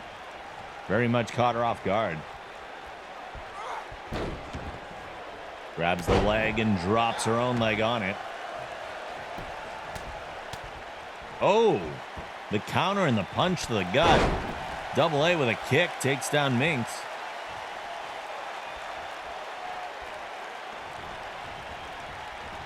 Whipped into the corner. Double A goes for the flying forearm.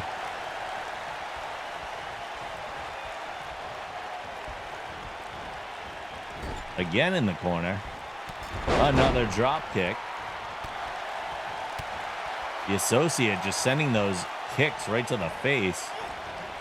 Loving the Bulldog, too, this match. Oh, she might be running out of steam. Needs to catch her breath. Gets Minx back up to her feet. Before sending her into a corner. Double A is really favoring the corners in this match. Using a combination of flying forearms and drop kicks to do her damage. But all that running around has taken the steam out of her.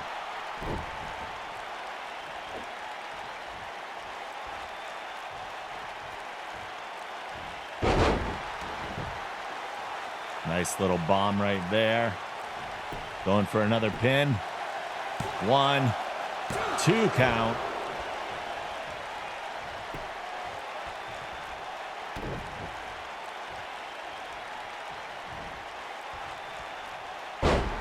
Oh, Double A hitting the power bomb.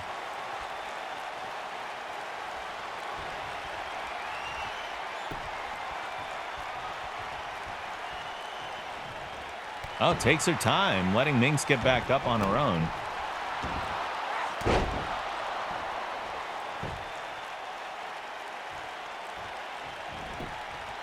Here's the cover.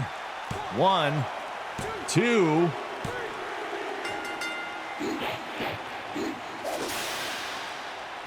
I'm on my own, against the wall. The pressure's building, but no, I will never fall. Instead of climb, they hear me roar. And now I see that I'm way better than before. I never needed you at all. Think I fall down, I'ma watch you fall down. I'm living large now, I never needed you at all. Think I fall down, I'ma watch you fall down. I'm living large now, I never needed you at all. I never needed you at all. Watch me shine now. Watch me shine now. I never needed you at all. Here is your winner, the Associate. Against the wall. The pressure's building, but no, I will never fall. Instead of climb, they hear me roar. And now I see that I'm way better than before. I never needed you at all. Think I fall I'm surprised how one-sided that was. I'm living large now. For whatever reason, like, Minx keeps losing fairly easily to people that she's like 20 levels above. Like, she had a strong showing against Fury and then got kind of like handed by the Associate. And that happens often. I don't know why. I don't know what's going on there. Very strange.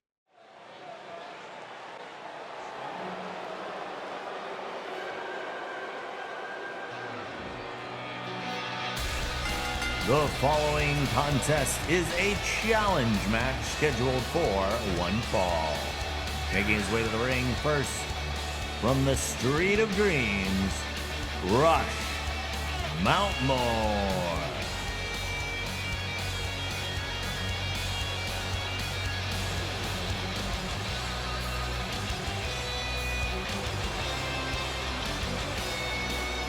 Can Rush go 3 for 3 tonight? Or will he succumb to the dark sun?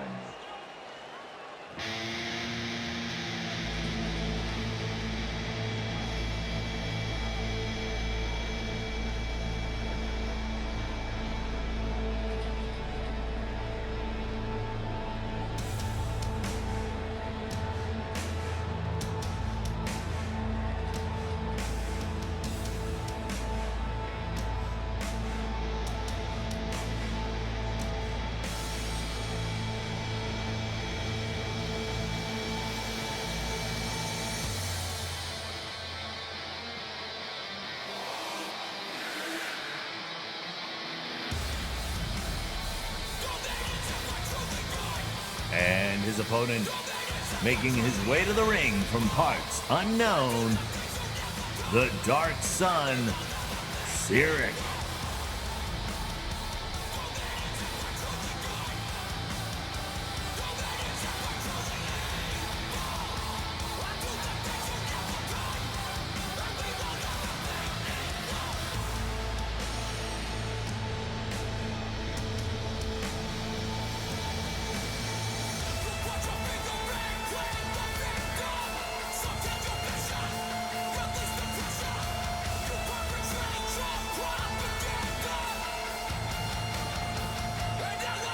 Rush has his work cut out for him.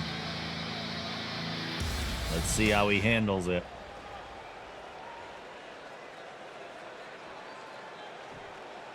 Especially after already 2 matches tonight. Cyric comes in. And the belly to back toss. Wastes no time. Rush turns it around with the whip off the ropes. Oh! Goes for a quick cover after that power slam. Oh!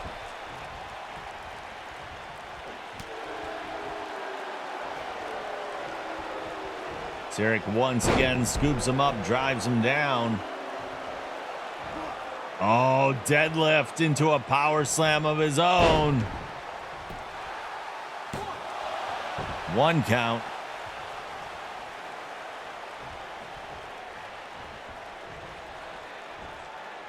Gets him up for a power bomb.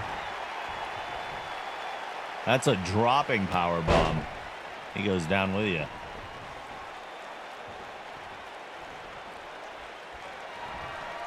Scoops him up again. There's the backbreakers and the toss. Is this going to be it for Rush? He's already looking for the F5. He's up. And he's down.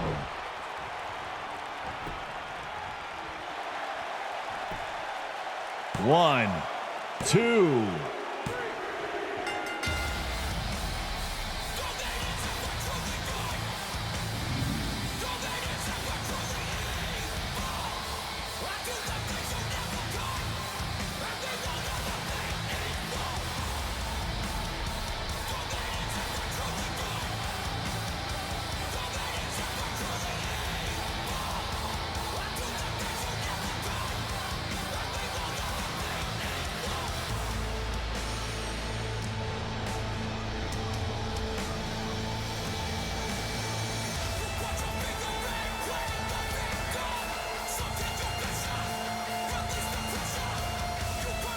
Here's your winner, the Dark Sun, Cyric.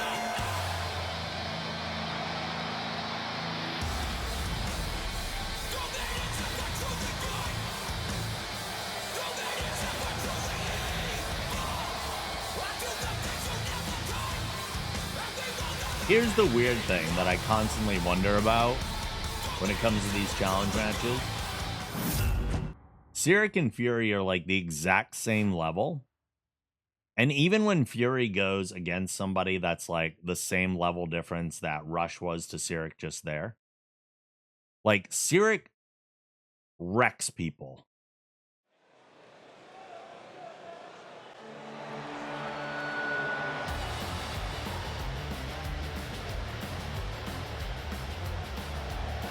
The following contest is scheduled for one fall, and it is to name the #1 contender for the Wrestling Generation Championship. Making his way to the ring from Orlando, Florida, John the Dwayne Roxon.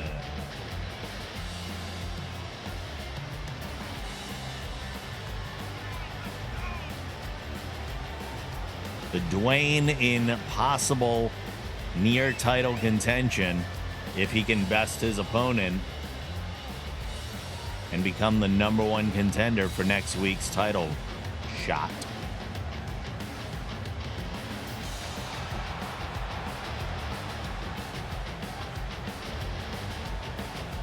He's only got to get through one man. The song gets stuck in my head after WG nights. Oh, really? Interesting. Of all the songs, this is the one that gets stuck in your head? I can like never remember this song. It feels so generic to me.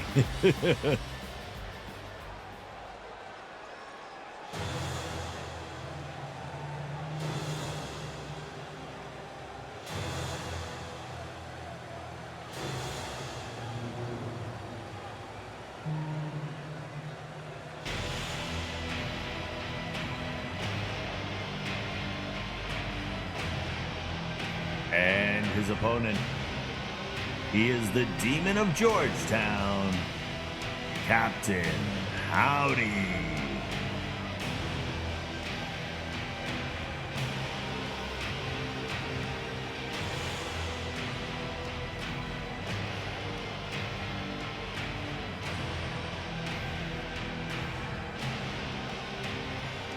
Captain Howdy, after losing the Wrestling Generation Championship to Avatar X in the Elimination Chamber match, has this opportunity to get back into title competition if he can best the Dwayne and get another shot at the title.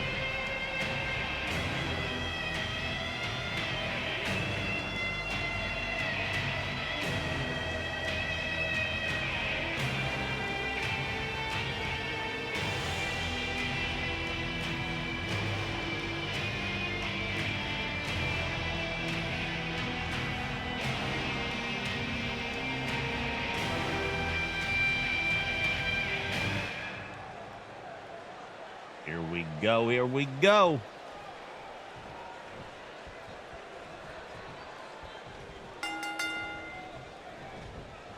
The bell's rung and Captain Howdy goes in for the Bulldog right away. Nice opening first maneuver, and then just the stomps to the chest.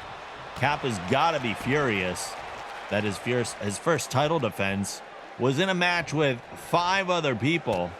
The odds were stacked against him, and he had just won that championship. So he wants it back, there's no doubt. There's a headbutt to the Dwayne. Captain Howdy has not given the Dwayne a second of rest or an opening of any kind in this match so far. The Dwayne's going to have to make his own opening.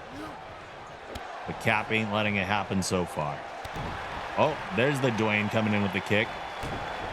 Oh, little glitch there. I don't know if Captain's glitch powers have been activated. Little graphical glitch on the Dwayne's right arm. The Dwayne has fallen victim to Captain Howdy's massive glitch powers before, and he might be a little had some lasting effects from that.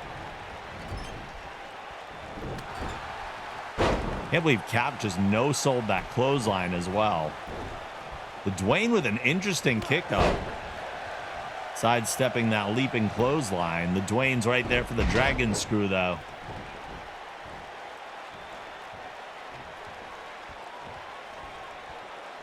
Roxon grabs him by the head. Stepping up and over.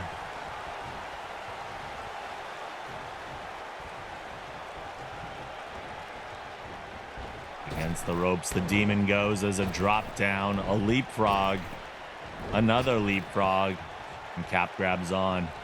They square off, and Howdy's the first one to grapple, but Roxon counters and then goes for the clothesline. Once again, Howdy no-sells it and hits a back elbow. Oh, before a clubbing double axe handle to the head of Roxon. Roxon, though, with the back elbow. Cap returns one. And then goes for that Bulldog. Both men desperately want a shot at the Wrestling Generation Championship. This is the last stop before they're in the ring with the champion. And for Howdy, this is what we call a last chance. He was the champion last event. And if he doesn't win this, he's back to the bottom of the pile.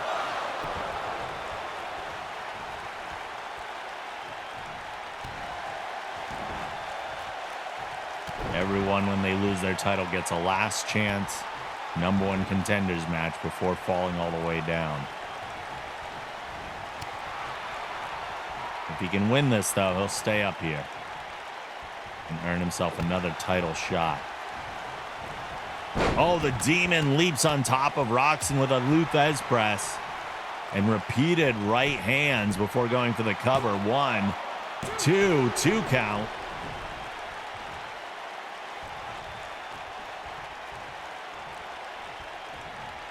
The Demon circles Roxon, looking for where best to attack next.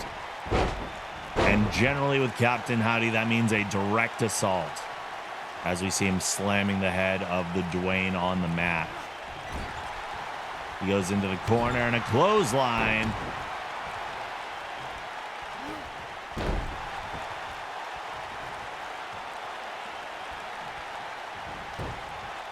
Grabs the head for a headlock.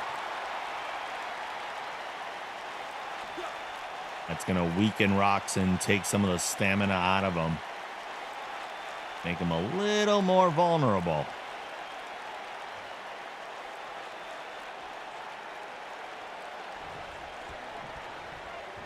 Roxon getting back up to his feet. There's 1, 2 elbows to break the hold. There's the kick, the spin around into the neck breaker. Roxon staggering a little bit as he gets up to his feet. Picking up Howdy. Oh, he's firing up with a couple clotheslines. Ducks under that one, hits the ropes, flying clothesline to take the Demon down. Oh, but Cap quickly countering with a fast kick to the side of the Dwayne's head, but still the Dwayne is back to his feet first.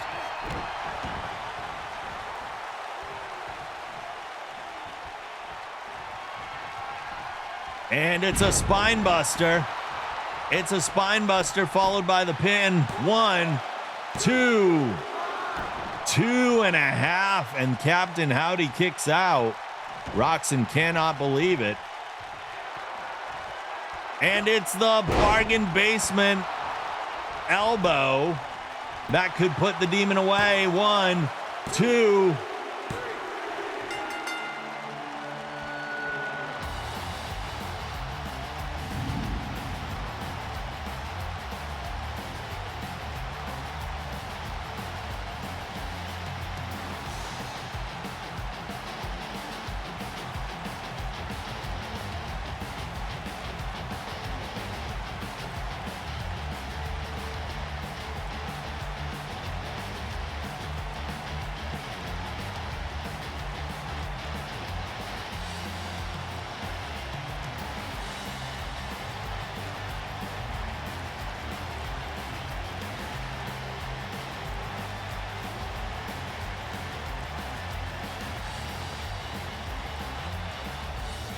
Here is your winner and #1 contender for the Wrestling Generation Championship, John the Dwayne Roxon.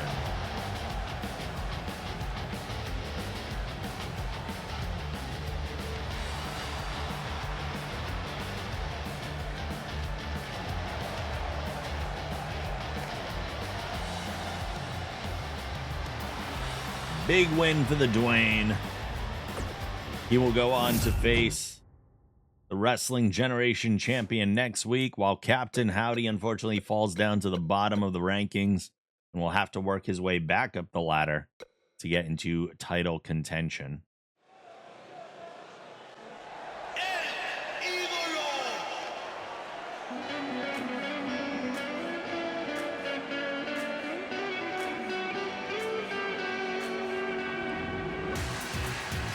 The following contest is a triple threat match scheduled for one fall.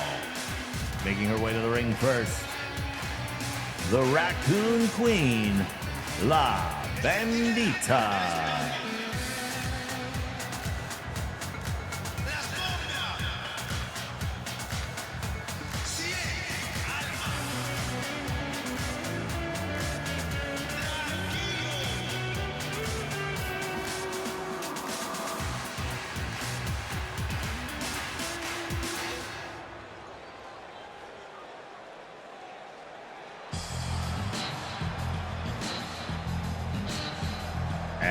opponent, making her way to the ring from Washington, D.C., Charlotte.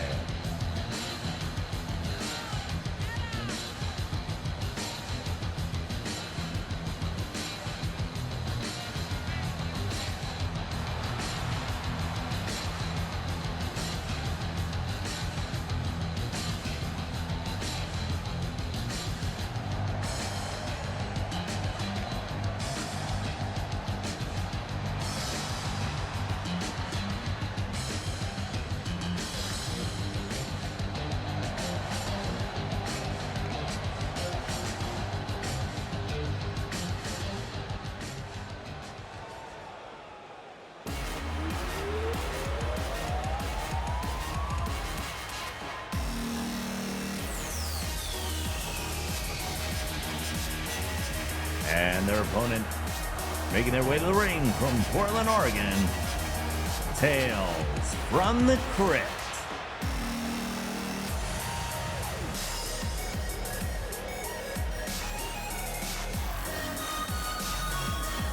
The women's champion right now is Kim Phoenix, but that could change tonight because we have not yet had our women's championship match.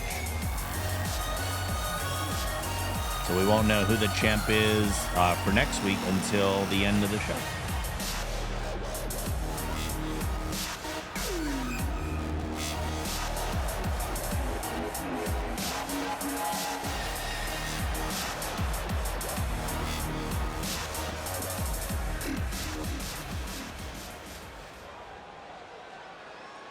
All right, triple threat match. Here we go. The Bandit versus Charlotte versus Tails. Bandit and Tails going right at it as Charlotte is just kind of warming up the wrists, apparently. There's the Hurricane Rana from the Bandit who takes down Tails and then goes right after Charlotte.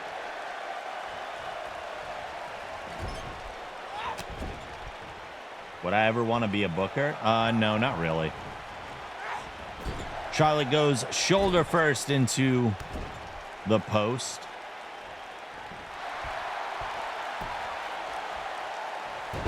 And then a Hurricane Rana from Tails takes down the Bandit. I wouldn't mind being a writer, like writing the storylines, but I wouldn't necessarily want to be the one running the show. Too many liability issues for my taste. Oh, Tails tossing Charlotte up in the air. And then a face first into the top turnbuckle. She goes. It's a no-win situation. Yeah, it feels a little like that. The Bandit rolls to the outside of the ring. Tails going for a pin on Charlotte. One count.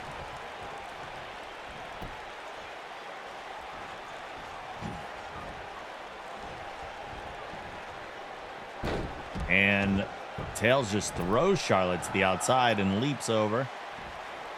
And then right back in where La Bandita is waiting and gets a front slam delivered from Tails.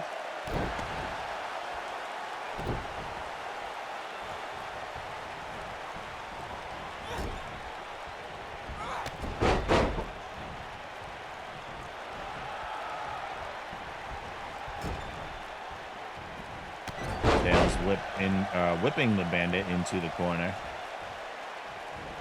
And goes, oh my God! Tails leaps onto the shoulders of La Bandita. And Charlotte's waiting right there to deliver a drop kick, taking down both of them. Nasty. Tails goes up. There's the spin and a Hurricane Rana. Watch a comedian who streams who's friends with a ring announcer at WWE, put his name of Dewey Foley, who hires writers for WWE. Apparently Dewey hires a lot of comedians right for WWE. That's interesting. I don't know why there's a little comedy. But overall, it seems strange that they would hire comedians specifically. Tails with the double shoulder attacks.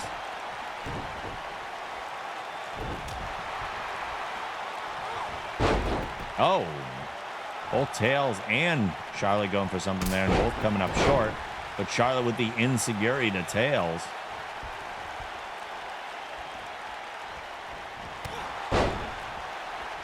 There's a spinning kick, which takes La Bandita out of the ring. Tails just waiting there, though, sends Charlotte into the corner. Follows in with, again, that double shoulder attack that they like to favor. And we're going up and over, and the leg drop on the apron on the outside. Tails taking a moment to celebrate. Goes for the pin, but La Bandita's right there to break it up and apparently connects with the ref at the same time. The ref is currently down. Oh, Tails going for the enziguri, and La Bandita swats it away before firing up with a series of clotheslines and then that leg lariat. Tails now rolling to the outside. Pin the ref. The Bandit goes for that flipping leg drop on Charlotte and connects. Here's a cover. 1, 2. 2 count on Charlotte. Tails is still on the outside. No one there to break it up. Oh, goes for the drop kick, but Charlotte rolls away from it.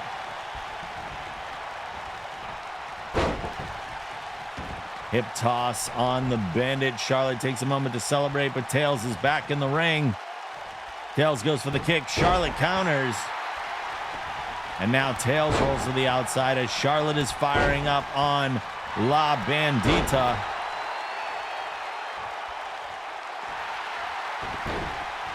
Tails sees the arm bar and breaks it up immediately. Does not want the Bandit tapping to that, as this is a first fall maneuver.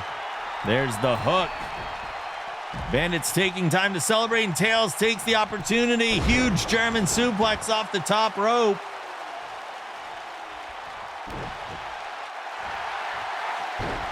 Here's an armbar. Will the Bandit tap to the armbar before Charlotte finds her way back into the ring? Nope, the Bandit fights out of the hold anyway. Punches to the face of Tails. There's a backdrop which sends La Bandita to the outside. Charlotte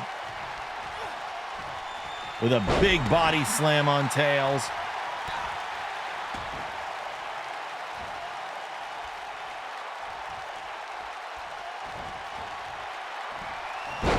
A German suplex holding the bridge and the pin. 2 count on Tails.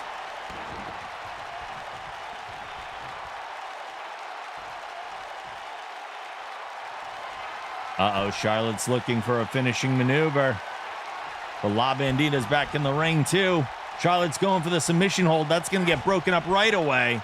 Bandit doesn't even wait for it to get locked in before breaking it up.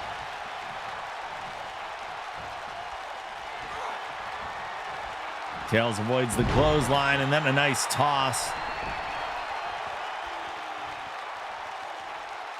Oh, Tails is going to be looking for that tornado flatliner. Oh! Bandit didn't even turn around. Tails went for something. Is Charlotte going to pick up the pieces? 1, 2.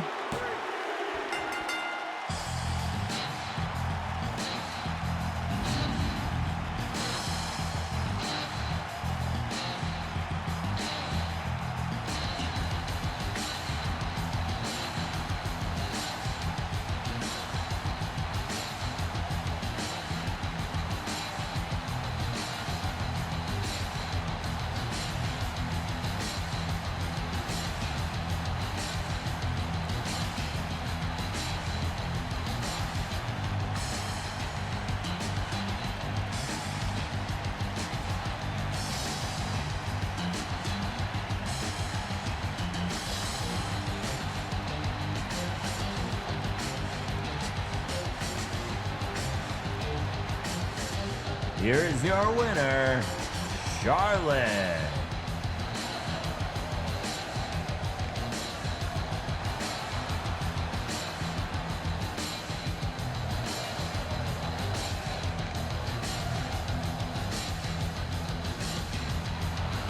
Weirdly enough, Charlotte like never gets a clean win.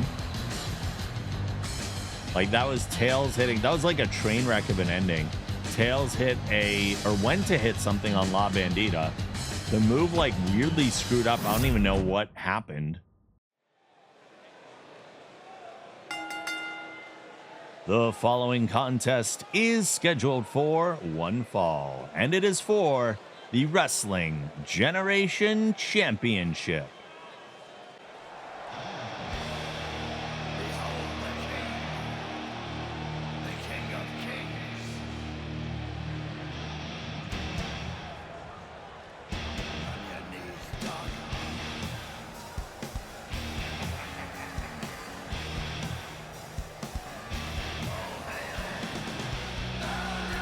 Making his way to the ring first, the challenger, the Baron.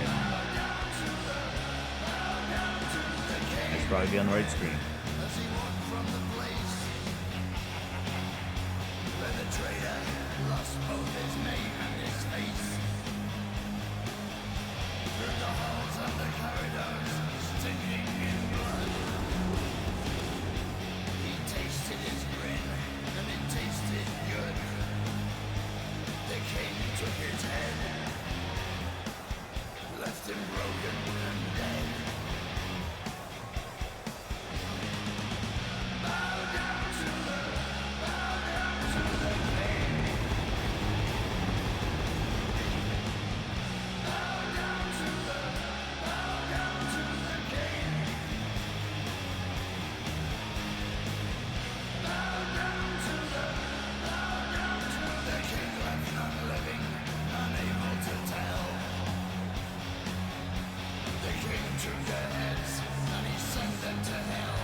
His opponent, making his way to the ring from Boston, Australia. He is the Wrestling Generation Champion, Avatar X.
Yeah, it's nice to have some different names in title contention.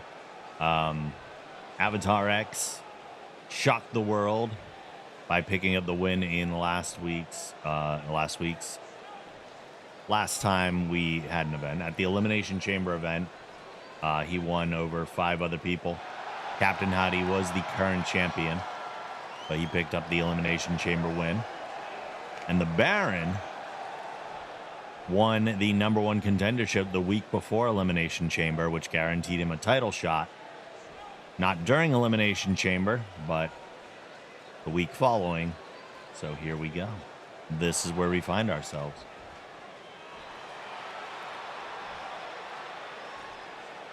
But an interesting title match to be sure. I look forward to it.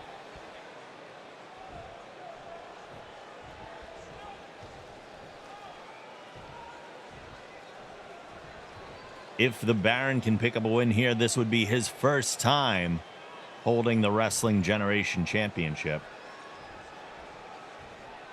This is Avatar X's second time, I believe, holding the title. The Baron coming out strong, but Avatar X tossing his kick away before going for the leg sweep. Baron catches the leg, though, on the kick attempt, and Dragon screws him to the mat. Already a nice back and forth. There's a helmet butt from Avatar X before just getting tackled down and beaten. Avatar X definitely a little bit more of a brawler than the Baron is, but the Baron has some very unorthodox maneuvers in his offensive repertoire, favoring the more technical side of things. Oh, Avatar X with the toss up and over the top rope.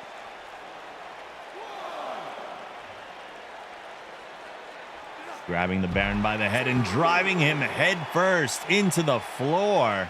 Sure, there are mats on the outside, but that never feels good.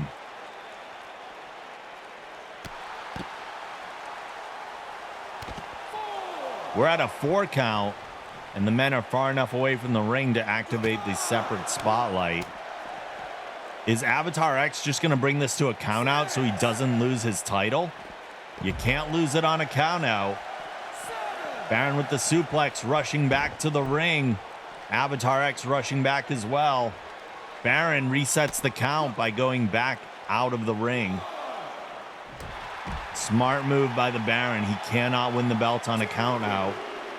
So if he can reset the count, that gives them both more time to get back in.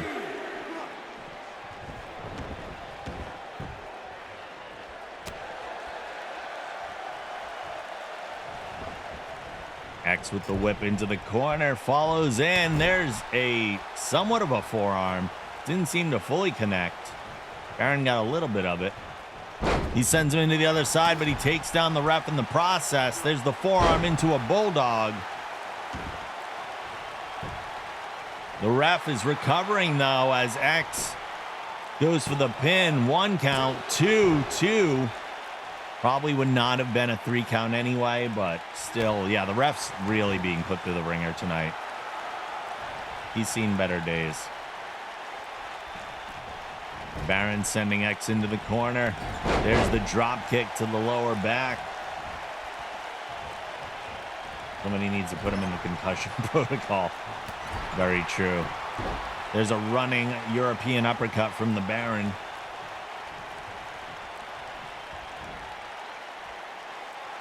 Ooh, and that Michinoku driver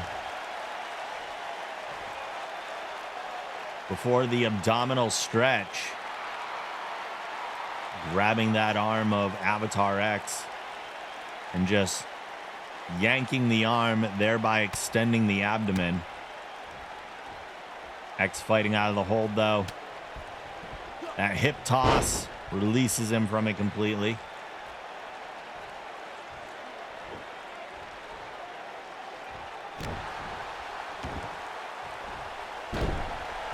X now focused on dissecting specific parts of the Baron. There's the snapmare to bring him right back down. And a headlock applied. Avatar X trying to set the pacing of this match. Baron gets out of the hold. Ooh, and an enziguri with Baron kicking the helmet of the man out of time. He might be out of time tonight if Baron has anything to say about it. Baron dropping those slow knees to the back. You might say X marks the spot where he's attacking right now.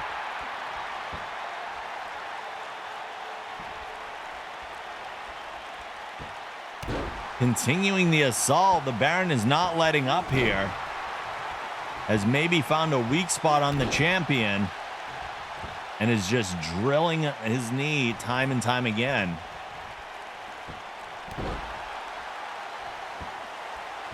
wisely pulling him away from the ropes to continue this assault.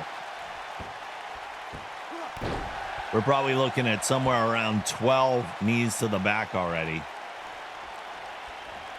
And the Baron is not letting up.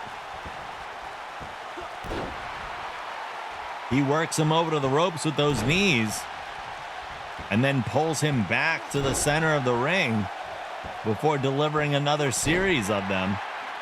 The spine of Avatar X has got to be just completely janked up here. But this could be a strategy from the Baron when he has the Crimson Cross in his arsenal as a finishing maneuver. Taking someone from that high angle and putting them in a position where their spine is in danger after all of these knees could put the champion away. How Avatar X has not gone for a counter here yet, I don't know. The Baron is just knee after knee, weakening the champion. The funniest thing of it to me is the fact that he keeps pulling him back to the center of the ring before resuming the knees. Most of the time, you just see people continuing a move over and over again. But the drag back to the middle of the ring is wild. Oh, he's taking a moment to catch a breath. Are we going to see it continue? Or is he going to mix it up here? Here we go. He's actually going for a pin now. 1, 2. 2 count on the champ. I mean, you do have to pin him if you want to win. Baron taking a moment to revel in his offense, but he might be taking too long. He is. Avatar X sees the opening, but Baron quickly counters. X has him up. Oh, for a power bomb. Baron showboating often gets him in trouble. He's a fantastic wrestler, but his showboating is often his downfall. X is firing up now, hits the corner, runs over. There's the forearm into the Bulldog. He might be fired up and ready to put him away. 1, 2, 3 helmet butts. That might be enough to put the challenger out. The Baron got lost in showboating, and it might have cost him the match. He's looking for the choke backbreaker. It connects. The Baron is likely done here.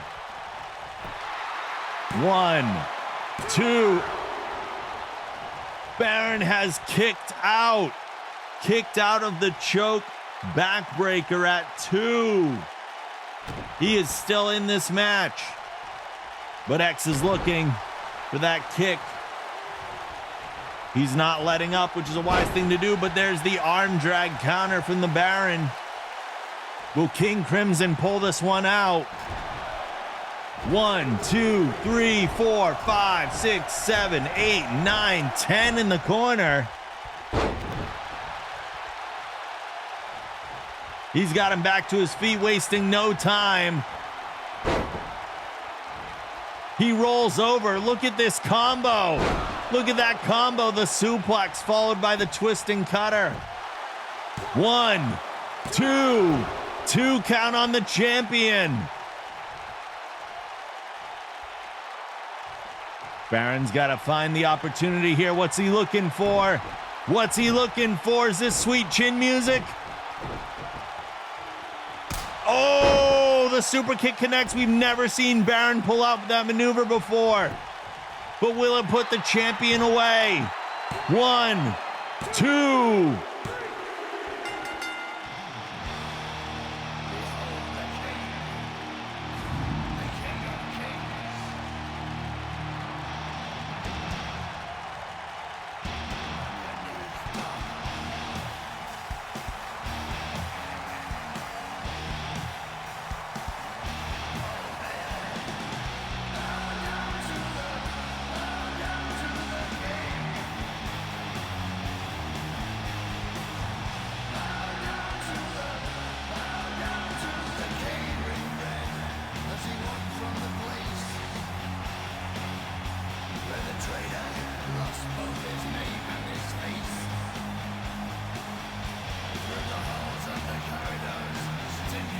here is your winner and new Wrestling Generation Champion, the Baron.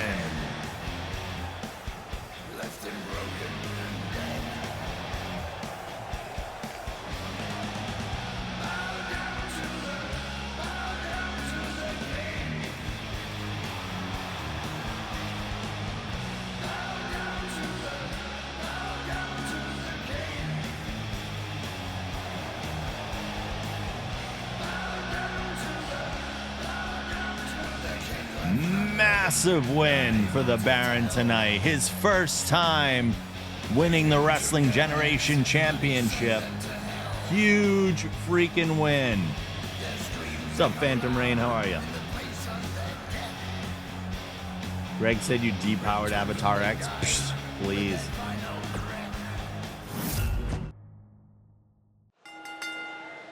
The following contest is scheduled for one fall, and it is for the WG Women's Championship.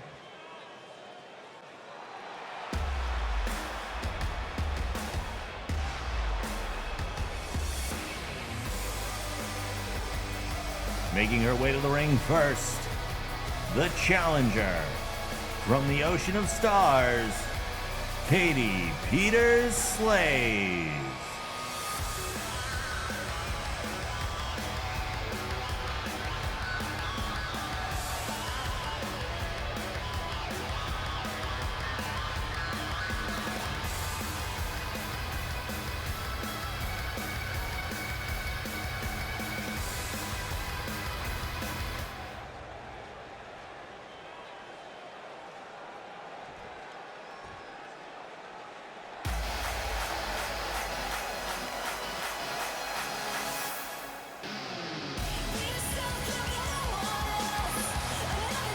And her opponent, making her way to the ring from the city of Bloodhaven. She is the WG Women's Champion, Kim Phoenix.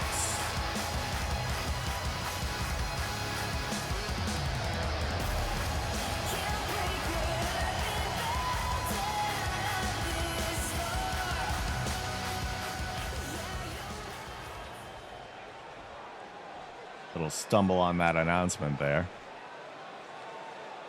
But we're good. All right, here we go. This is a tale as old as time between these two.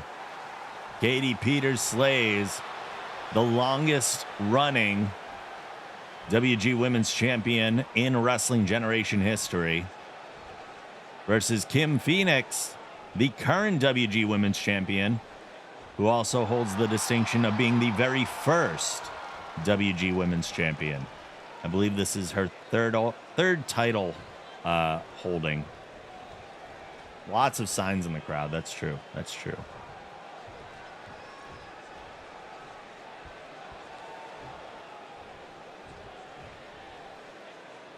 Everyone fears the Shark Slayer. As always, Katie's devastating finishing maneuver.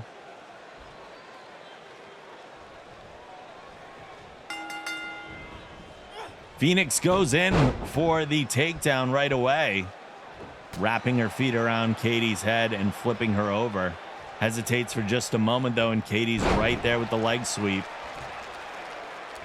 This is very likely to be a hop back and forth. Katie taking a moment too long as well. And Kim takes the opportunity, sends Katie into the corner. Clothesline to drop her down. Goes up for the high angle drop kick. Extra leverage means those feet hurt that much more.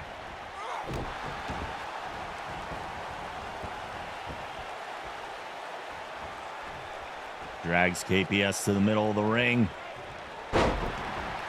Wrenching the leg as she does so.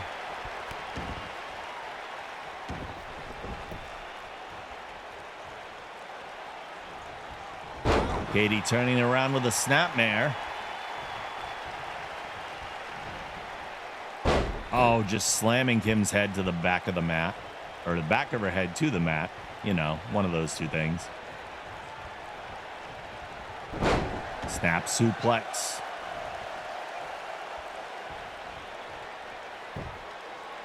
Katie slowing down the match a little bit, knowing that Phoenix is a high flyer, likes to keep the match moving at a brisk pace. It's wise of KPS to slow down the match as much as possible and take control of the momentum of it. Phoenix elbows out of the hold. Katie with the whip off the ropes, and then a clothesline to take her down.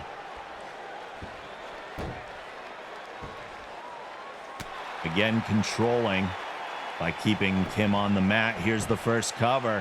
One count.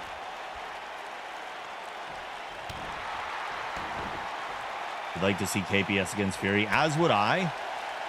Katie's never here to redeem for the challenge match, though, which has been the problem.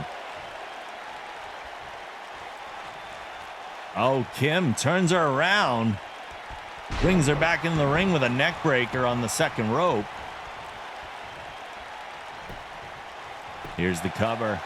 1, 2 count. Already a 2 count on the challenger. Kim with a strong punch. A little bit of a glitch happening there on that punch. Looks like another graphical glitch. Didn't seem to affect the move at all, though. Purely aesthetic. Katie sent against the ropes. Kim drops down. Jumps over. Jumps over again. Katie holds on.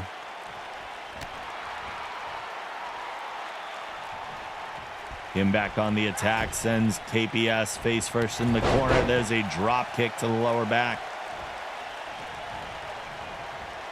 Now to the other side, opposite end. A clothesline.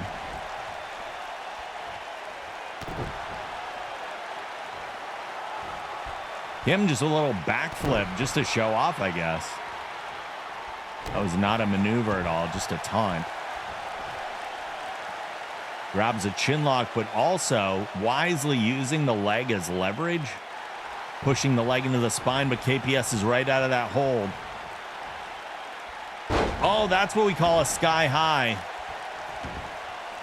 I don't know if that was a counter or just a straight up offensive maneuver, but effective nonetheless. Here's the cover. 2 count on the challenger.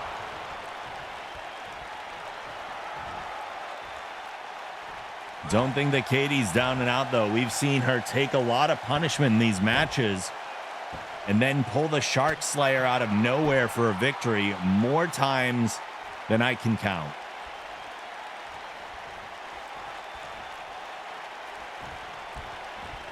Phoenix sends Katie into the corner once again. Takes her time getting over there. Oh, this is that springboard elbow we've seen so many times. It connects. Is it enough to put the challenger away, or is she looking for more? Taking a moment to catch her breath.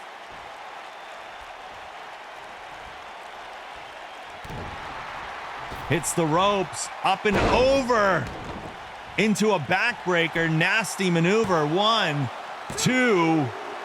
2 count on the challenger. She kicks out at 2. Kim's got to be a little frustrated.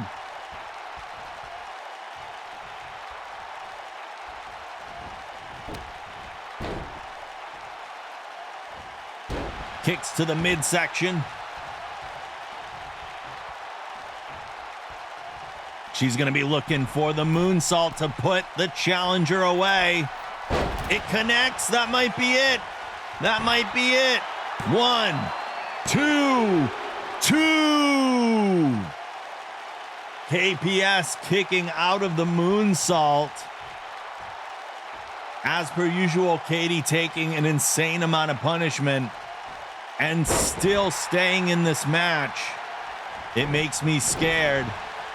Kim might be in trouble if Katie's just waiting to pounce, as she often does. KPS fighting out of the hold. Those are the elbows. Scooping Kim up into the backbreaker. And a little extra on it just to make sure it's really wrenching the spine. I thought it was over. I forgot it was a Slayer. Yeah. Katie going for the roll up.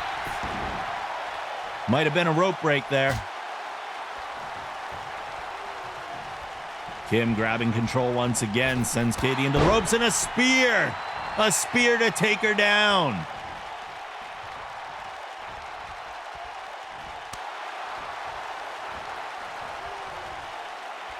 One more sky high.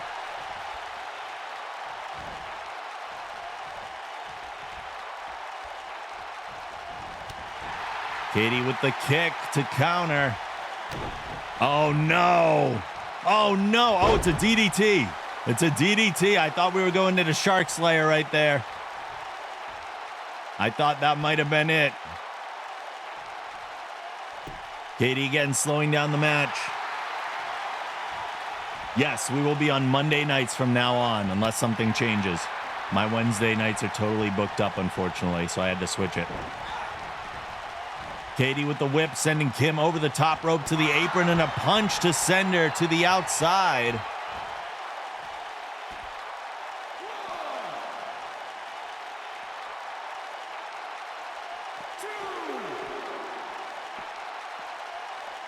Monday Night Rob. Katie sending Kim into the barricade.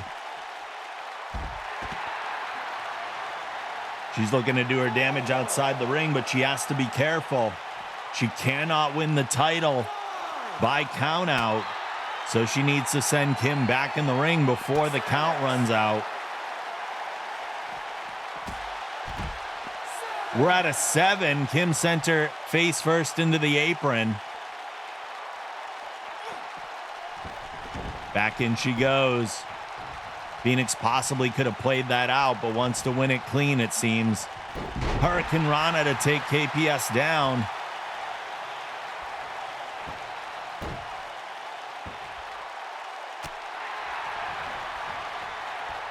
Katie's resiliency, the ability to take punishment and stay in this match is just unbelievable. But now Phoenix is firing up. Those are the 2 clotheslines, the lariat. She's in perfect position for a moonsault, but Phoenix gets her back to her feet. Katie countering the right arm. Sends Kim into the corner. And the body splash takes her down. KPS taking a moment to catch her breath, get her bearings. Oh, no. Oh, no, she's calling for it. There's the hook. Shark Slayer connects. Shark Slayer connects. Is that going to do it? After all that, is that going to do it as per usual? 1, 2, 2. 2. Phoenix kicks out of the Shark Slayer.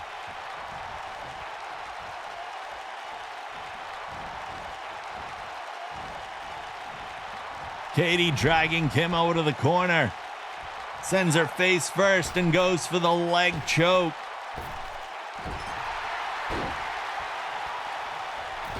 High angle drop kick.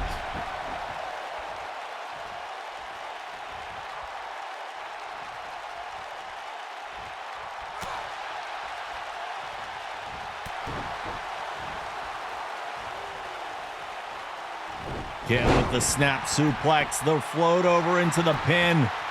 Probably a rope break there because no count. Sitting Katie back up. And again, putting a knee to the back to set the pace.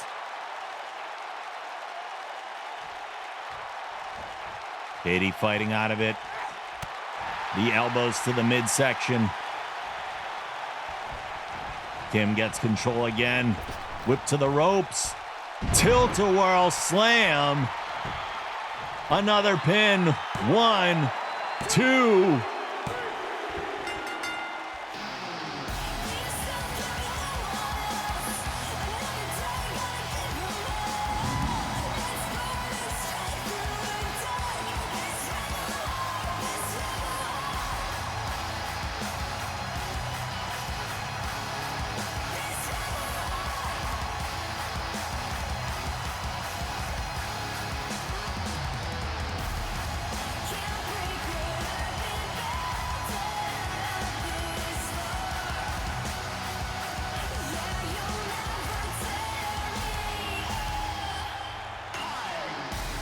Here's your winner, and still WG Women's Champion, Kim Phoenix.